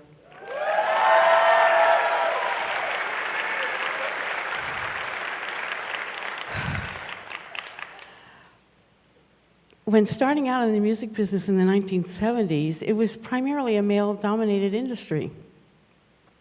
At times, I was one of few women in the orchestra and served in leadership roles. Far too often, I dealt with unwanted advances and remarks from male coworkers. They pinched my butt as I walked on stage to get to my chair. They tried to cop a feel, asked for dates, and suggested some rather improper actions. At my New York Philharmonic audition, one man welcomed me by looking straight at my chest and not at my face and said, "Hi, honey, how'd you get here?"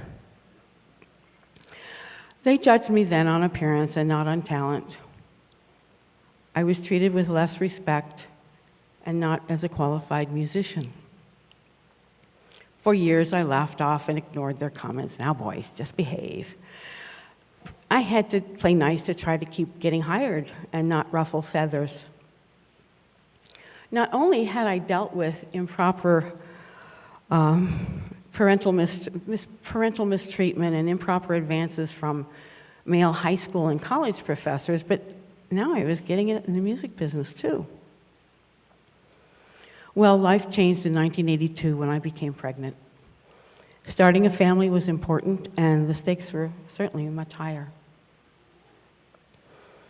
While working full-time as principal cellist of the New Jersey Symphony, I had been denied the same medical benefits as my male coworkers.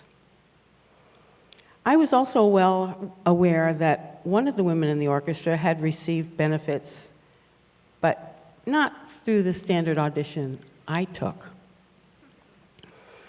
To discuss my case, a meeting was set up with the music director and personnel manager. At the meeting, I was informed that my eligibility for benefits depended on providing special benefits and spending more time with the maestro. He was informed I was happily married, pregnant with our first child, and not interested in such an arrangement. As you might have guessed, the next day, a termination notice arrived, and I was shut out from my union job. Yet the story continues. While walking into that meeting, my new motherly instincts kicked in. A gut feeling told me to reach into my purse, turn on the cassette recorder,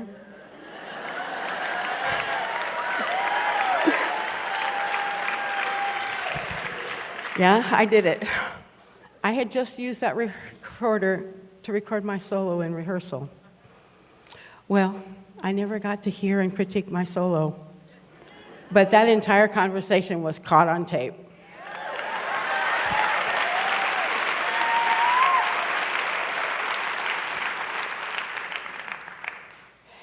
After receiving the termination notice, charges were filed with the union for unfair labor practices and sexual harassment. The American Federation of Musicians gave me their full support. In retaliation, management shut me out and prohibited me from returning to a job I had successfully served in for 5 years with glowing written reports. My next step, with the help of a female attorney, was to file suit with the National Labor Relations Board. The recorded conversation was accepted into evidence, and I won.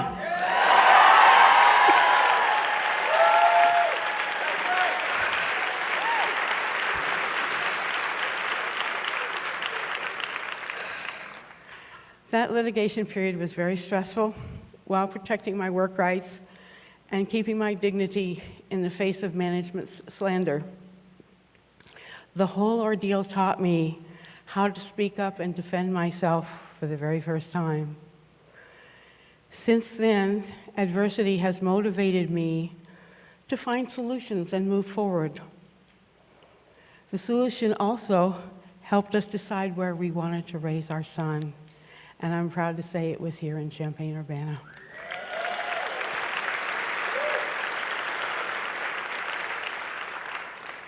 "18 years after the suit, while at a conference in Maryland, I unexpectedly ran into some women from the orchestra and learned that my suit had also opened doors for them to speak up and fight against sexual harassment.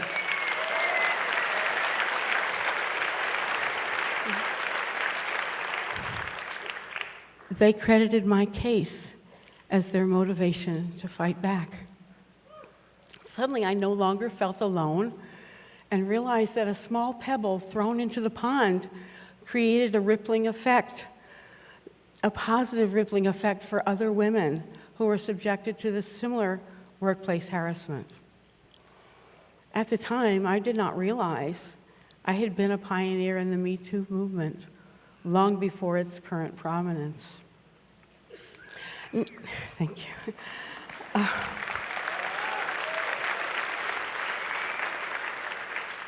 Naturally, I was grateful to have won the suit, but saddened that it should happen to any woman. Thankfully, women are more aware now, raising their voices and standing up for themselves. That whole incident motivated me, since we moved to Central Illinois, to make a difference, not only performing and teaching, but by providing performance opportunities, safe, supportive learning spaces, better workplace environments, collegial support, addressing gender and salary issues, fighting age discrimination, producing and performing in-school concerts through philanthropy and community service. I'm still married and perform concerts with my husband of 45 years.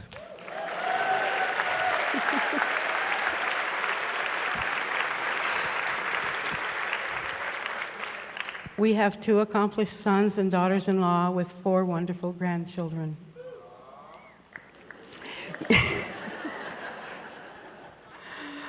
I think I'm a pretty cool grandmother.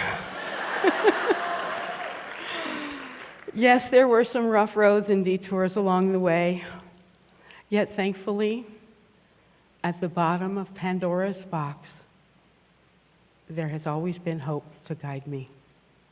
Thank you.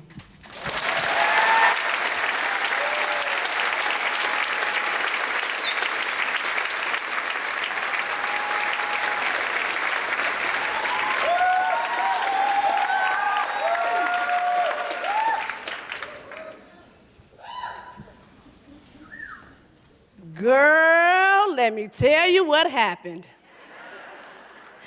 It was mid-November 2014. Like most, I was preparing for the craziness of the holidays. My Thanksgiving feast had to be perfect, and my house, even more. Yep, I was one of those. Christmas trees and decorations on every floor, in every room. That's normal, right? But that particular year, that's normal. I don't know what's wrong with you. But that particular year, something about me was off. In fact, I had been feeling this way for quite some time. But I couldn't stop to think about that. There was way too much to do if I was going to pull off the perfect holiday traditions that I'd become known for. So I began to go over my to-do list. Prepare Thanksgiving dinner. I thought, I'll make a small meal this year. Homemade dressing and duck, Southern-style macaroni and cheese, collard greens with smoked turkey legs, fresh green beans, cornbread, lima beans with sauteed tomatoes and herb, sweet potatoes, ooh, gotta have sweet potatoes, banana pudding, peach cobbler, and my famous caramel cake. I'll have Mama help me with this one. She can make the potato salad. Decorate the house, make the front door wreath, etc., etc., etc. The list wouldn't stop growing. Instead of letting some things go, I found myself throwing spontaneous adult temper tantrums. You know, I would say things like, why am I the only one who cares about things around here? I should just say forget it. And then there's the all-time classic, I'm not doing this next year. But deep down, I think I wanted the strength to let it all go. The worry, the expectations, the responsibilities. I wanted someone to hear that my tantrum really meant something is wrong with me. One of the downsides of having a larger-than-life personality is oftentimes the loudest voice gets ignored. It's difficult to be seen as someone who needs help when you're the one that everyone comes to in their time of need. I found that when I screamed, I became known as angry. My cries for help automatically were just tuned out.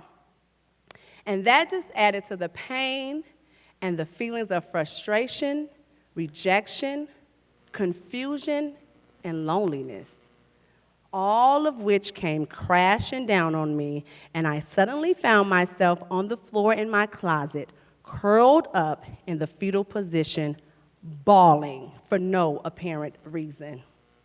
Can you believe it? I actually started to scold myself. Are you doing this for attention?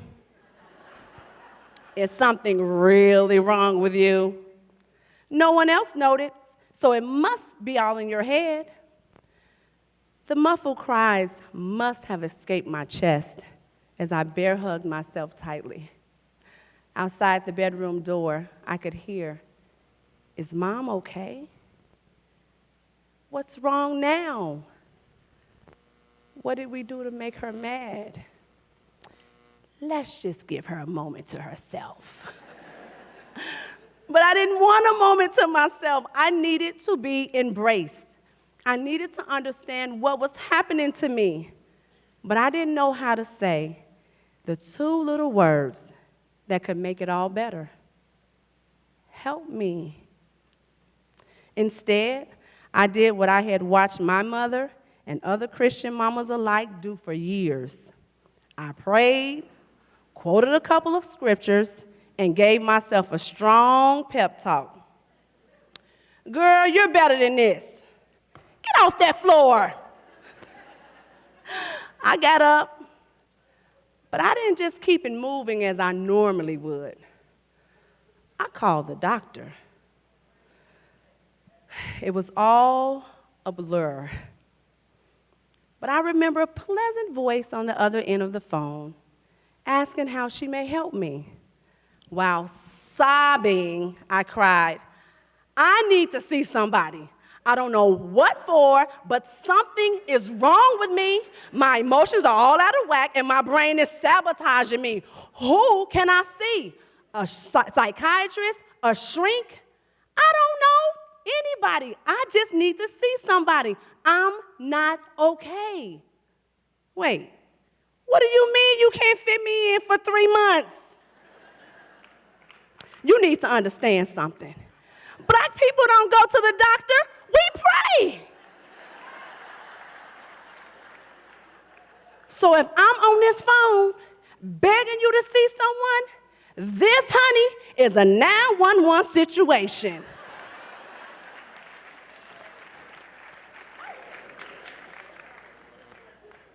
They squeezed me in. 6 weeks later. Fine. I'll wait this out.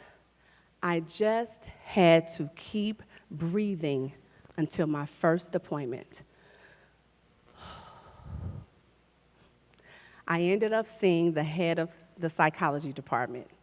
He was a gift from God because he was a person of faith and he could treat me holistically. He spoke my language. After a few months into therapy, I still did not have a diagnosis for what was wrong with me. But a few things happened.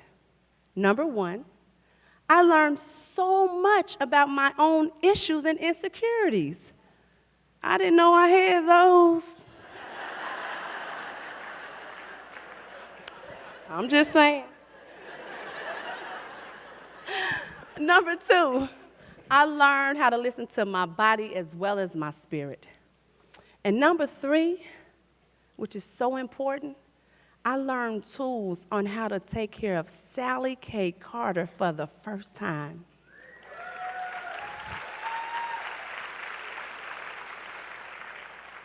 When the time came to figure out what was going on with me, I was prepared.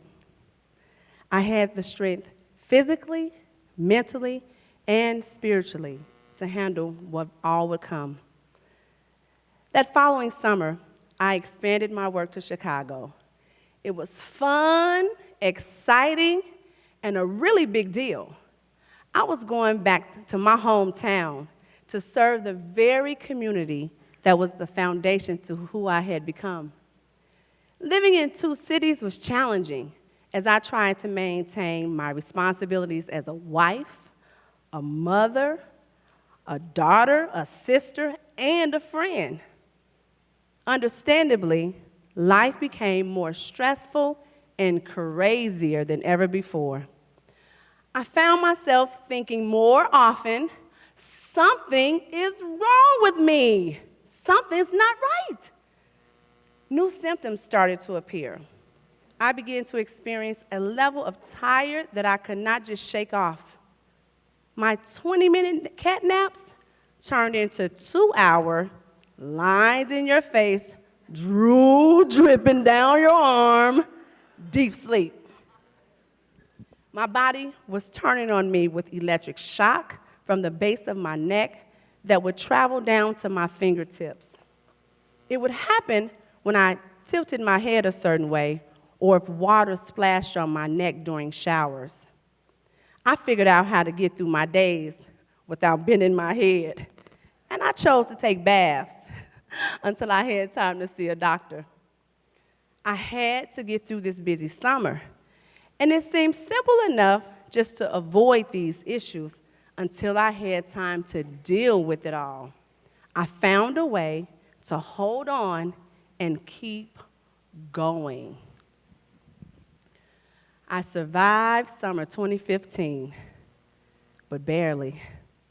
I returned home mid-August, and my body literally collapsed. All the symptoms converged at once: the electric shock, crippling muscle spasms, fatigue, and the heartbreak of realizing that my family was suffering from my ambition of wearing a big S on my chest. I fell to the floor, but this time I could not get up. I asked my husband to take me to the doctor. Convenient care, though, because I was not about to pay $250 emergency room copay.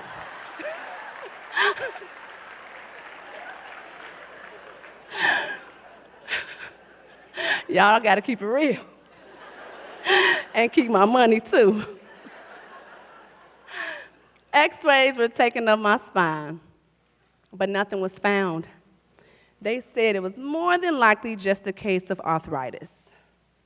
I'm no doctor, but after almost a year of these intense symptoms, I knew that it was something more. I insisted that they look again. Months of therapy had prepared me for this moment. Though my mind, body, and heart were broken, my spirit was strong. I was able to push away all fear and become my own healthcare advocate. Because of my persistence, I was sent for more tests, and they did indeed find something. I knew it was bad when I heard the doctor say, "Uh-oh." "Well, you have my attention now, Doc. What is it?" We discovered what had been attacking me all those months. Multiple sclerosis, more commonly known as MS. Well, what do you know? It wasn't all in my head after all. At least now we knew what we were dealing with. The neurologist explained that MS showed up differently in every patient. Further tests and scans confirmed 7 MS lesions in my brain and 3 in my spine. I was truly a walking miracle. The diagnosis was scary, yet a relief at the same time. The nurse started going through my prognosis, and it didn't look good. I was told to prepare for a life on disability. Wait, what?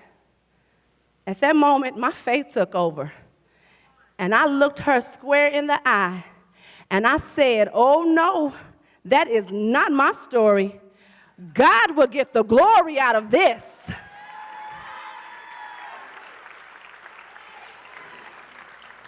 She looked up from her clipboard and simply said, "Okay."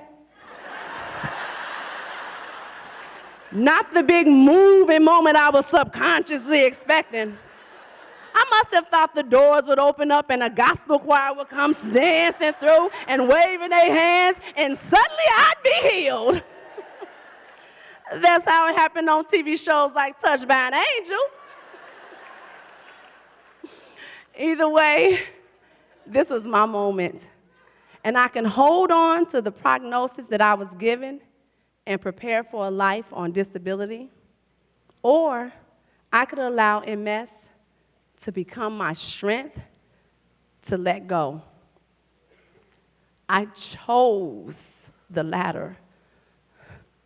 I chose to let go of the perfect holiday decorations, the perfectly clean house, the picture-perfect family, and for once in my life, that stupid S on my chest, I let it all go.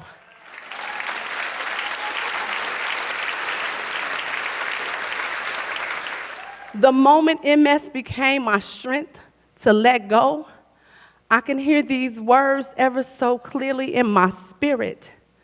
My grace is sufficient for you, and my power is made perfect in weakness.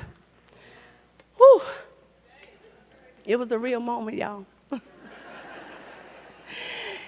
It took a year of treatment, which included daily steroids, oral medications, moments where I needed assistance to bathe, to walk, and physical therapy. I had to figure out how to live my new normal. And that new normal went at a much slower speed than I was used to. So much of my journey was about letting go of control. I wanted to be in control of every detail of this situation, but I couldn't. I had already surrendered my control card, and there was no turning back. For most, MS is a life-threatening neurological disease with unpredictable twists and turns. For me, MS is my strength. I am reminded by my oldest daughter's first tattoo that reads, "My mother, my strength." Oh, nothing. What a way to not get yelled at for coming home from college with your first tattoo. Really, Jazz?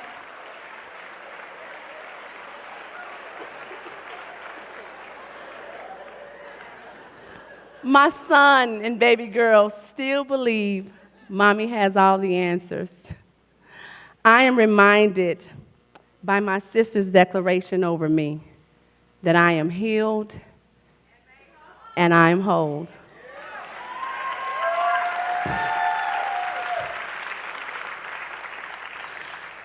I am reminded by the many times my mother prayed for God's favor for her and her 3 girls, and each time he answered. I am reminded of the comfort of my husband's arms when he would hold me during the scariest moments and promise me that there would be more to my story, that it would not end like this. And I am reminded of the voice that lives on the inside of me that says that I can do all things through Christ who lives on the inside of me. Life is a journey that will have you laughing at noon and pulling your eyebrows out at 12:05. While we may not be able to control the total outcomes, we can most certainly manage the way we see ourselves during the process. Today, I live a vibrant, healthy life. I don't live with MS. I live with my strength to let go and live life freely.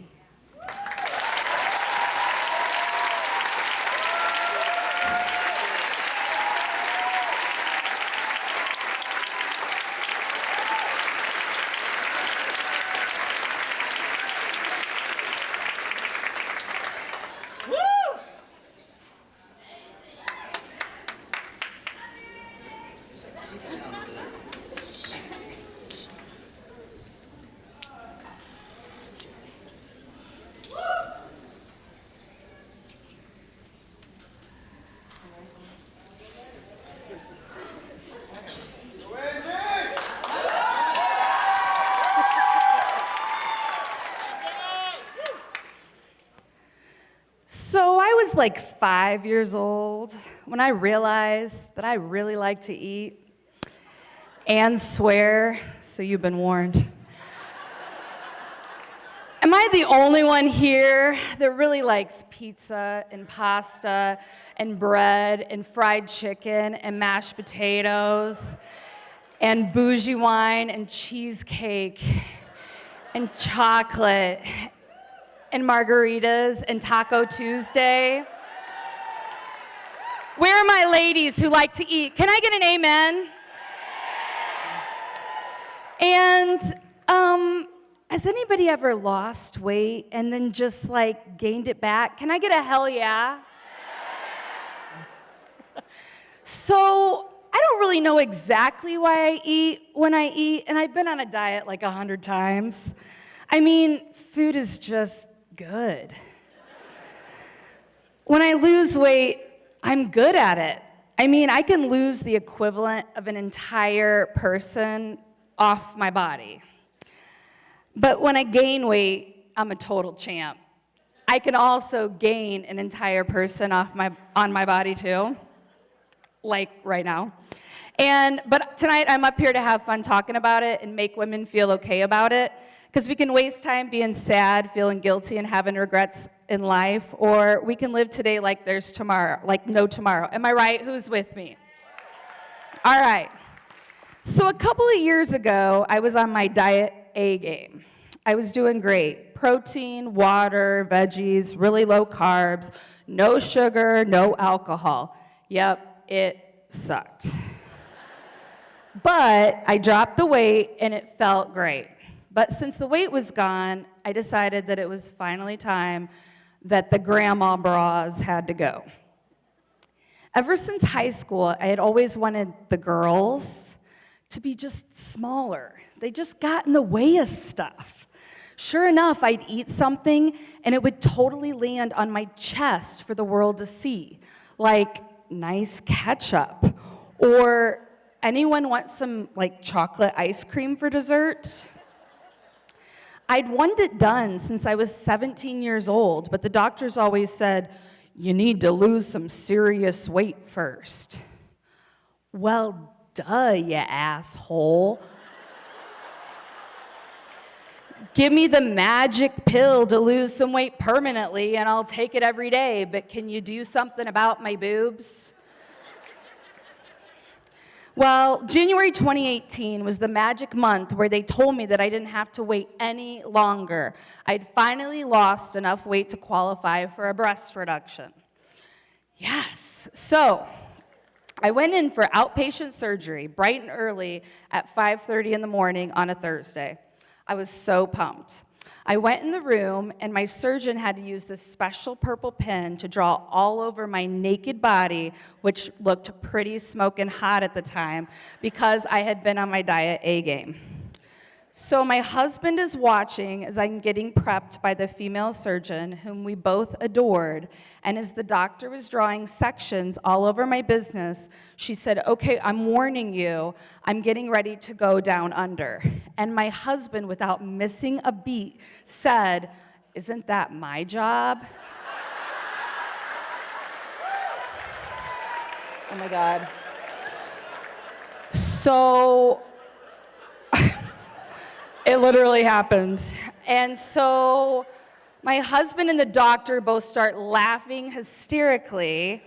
And at this moment, while they're both laughing and making sexual jokes at my expense, I know that this adventure was not going to go as planned. So they gave me some sort of like happy sleeping cocktail shot, and then I don't really remember the next 6 hours of the outpatient surgery. This is probably a good time to tell you that at about a month before the procedure, I had a little conversation with my surgeon that I wanted to try out Botox for the first time during the breast reduction. But I totally couldn't tell my husband about it because he's super cheap. And he's totally in the audience. So this is how this went down. So I talked to the surgeon and said, we can't tell him, can we just roll it into the surgery bill? Because my husband is cheap and he drinks PBR. And he will not think that Botox and fillers are fiscally responsible. So I wake up from the surgery to find my surgeon in my face giving me these prickly little shots, and I feel like I'm super high, even though I've never actually been high before. I mean, I am not waiting in those lines around town.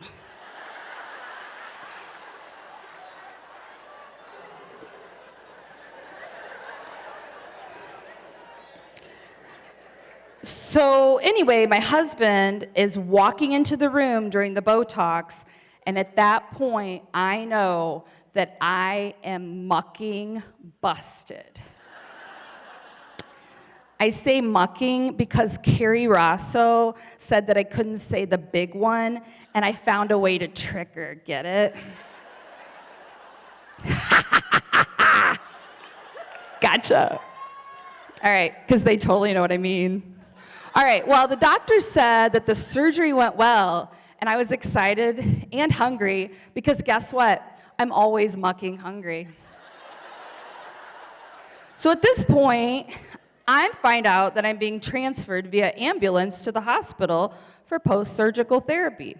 My husband made arrangements for the kids to be picked up from school, and as my high is starting to wear off, I quickly find out that my outpatient surgery is no longer outpatient. After 5 minutes in the hospital bed, a nurse comes into the room and asks me if I'm ready to start leech therapy. I said I was ready whenever he was ready. She looked at me funny and left the room. About 15 minutes later, the nurse returns with 2 pea cups. Pea cups that had live bugs in the bottom. Oh yeah, baby leeches. There were mucking leeches. Oh yeah. Mucking leeches in the cups that they were gonna put on my nipples like it was the 1700s. And you're gonna have to stop laughing, otherwise it's gonna take a long time. So I literally said, oh, hell no. What the muck is that?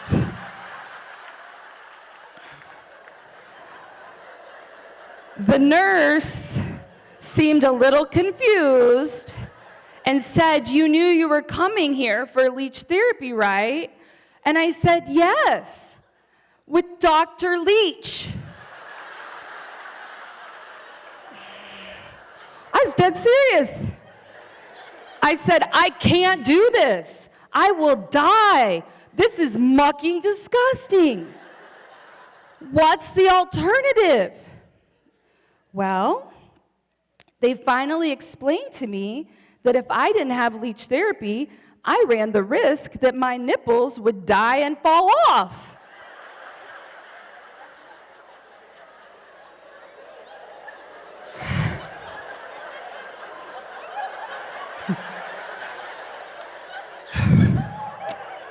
So I had a lot to think about.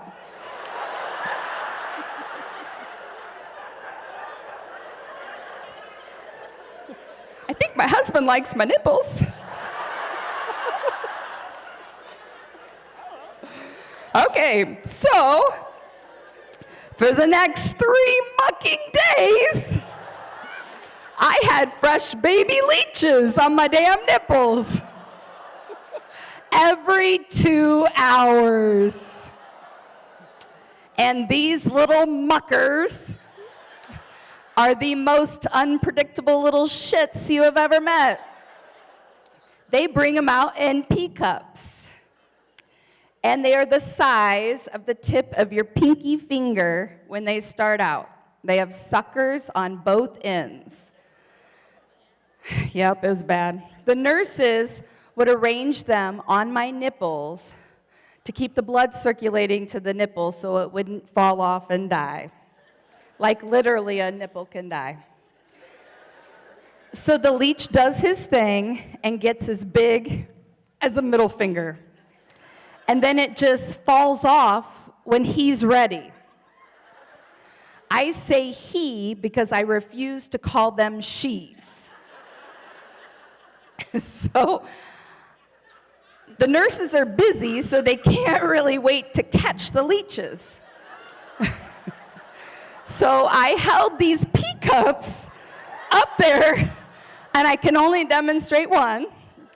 So I held these pea cups up there to catch them, because if these leeches would have landed in my bed, I would have died with my nipples. We would have had a 2-for-1 funeral. A casket for me and one for my nipples, and probably one for the nurse on duty. This happened for 3 days around the clock, 24 hours, day hours and night hours, leeches on and leeches off.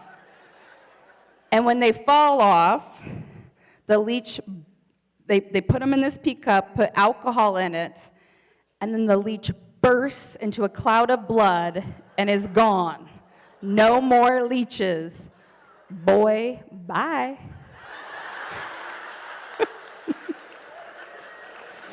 But they saved me. And if you seriously do not believe me, you can find demos on the YouTube.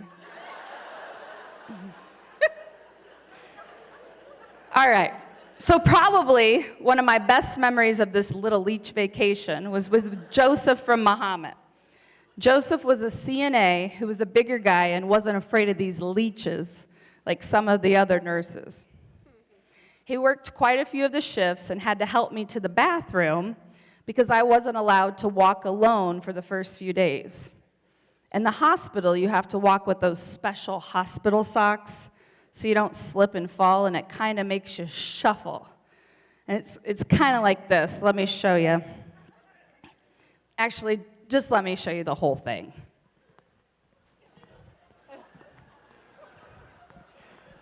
I love you. All right, so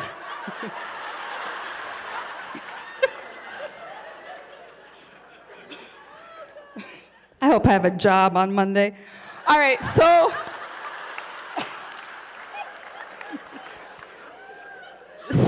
I'm in the bed and all right. I hit the call the nurse thing, and here comes Joseph to the rescue. I say, Joseph, I gotta pee like a mother. And he helps me get up, and I'm getting up with this big gown on. And I'm walking with my big white ass hanging out. Actually, my small white ass hanging out for correction. And I can't walk fast because I got these socks on. So I'm kind of shuffling. He's over here, and we're going to the bathroom. So then I'm giggling, and then I start singing. Every day I'm shuffling.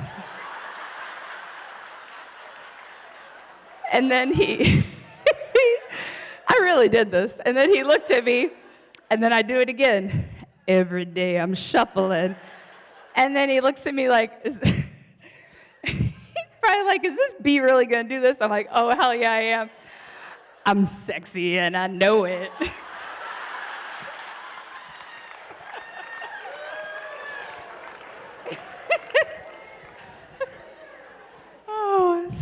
I'm just so proud of my joke right then. I was laughing so hard at the hospital. I laughed in the bathroom by myself. It was so funny. All right. Well, after the leech therapy ended, which took 3 days, I had to stay 2 more days in that hospital for blood transfusions because the damn leeches stole so much of my blood. Yes, blood transfusions on top of this. I am not making this up. So I had a 5-day vacation at the hospital, watched all kinds of weird TV, including a show called Botched, which was some reality TV show that I got addicted to about cosmetic surgery gone wrong, and eventually made it home. I am so proud to report today that my nipples are intact, living their best life.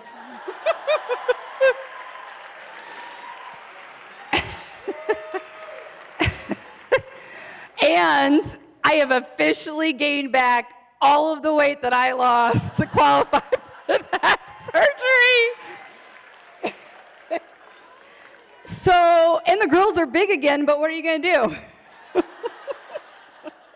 So I'll leave you with this. Can I get an amen if you like to eat? And can I get a hell yeah if you've ever lost weight and then gained it right back? Losing weight and gaining it back has been the struggle of my life. And I'm sure that there are many women in this audience that can relate. But guess what? It does not define us as women.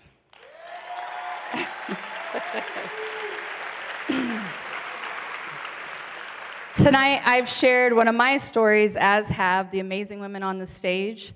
And we know that each and every one of you have a story to share, whether or not it's one of courage or just plain silliness, like I shared.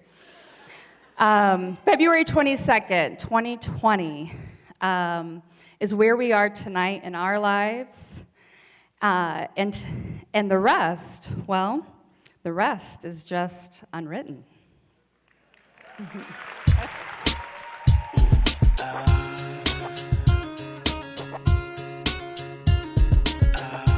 I am unwritten, can't read my mind.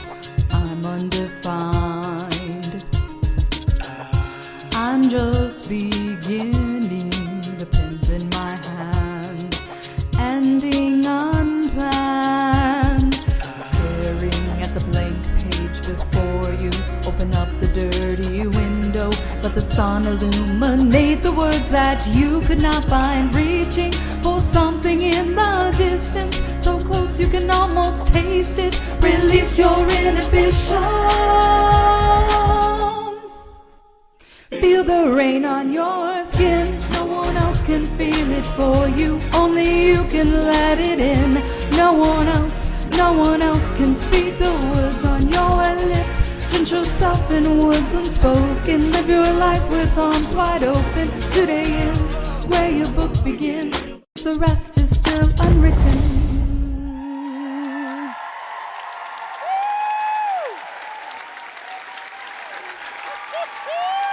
Every day I'm shuffling, shuffling, shuffling. Stop. Hating is bad. It's just a jump to the left. And then a step to the right. With your hands on your hips. You bring your knees in tight. But it's the building close. It really does you insane. Let's do the time walk again. Let's do the time walk again. I'm sexy and I know it.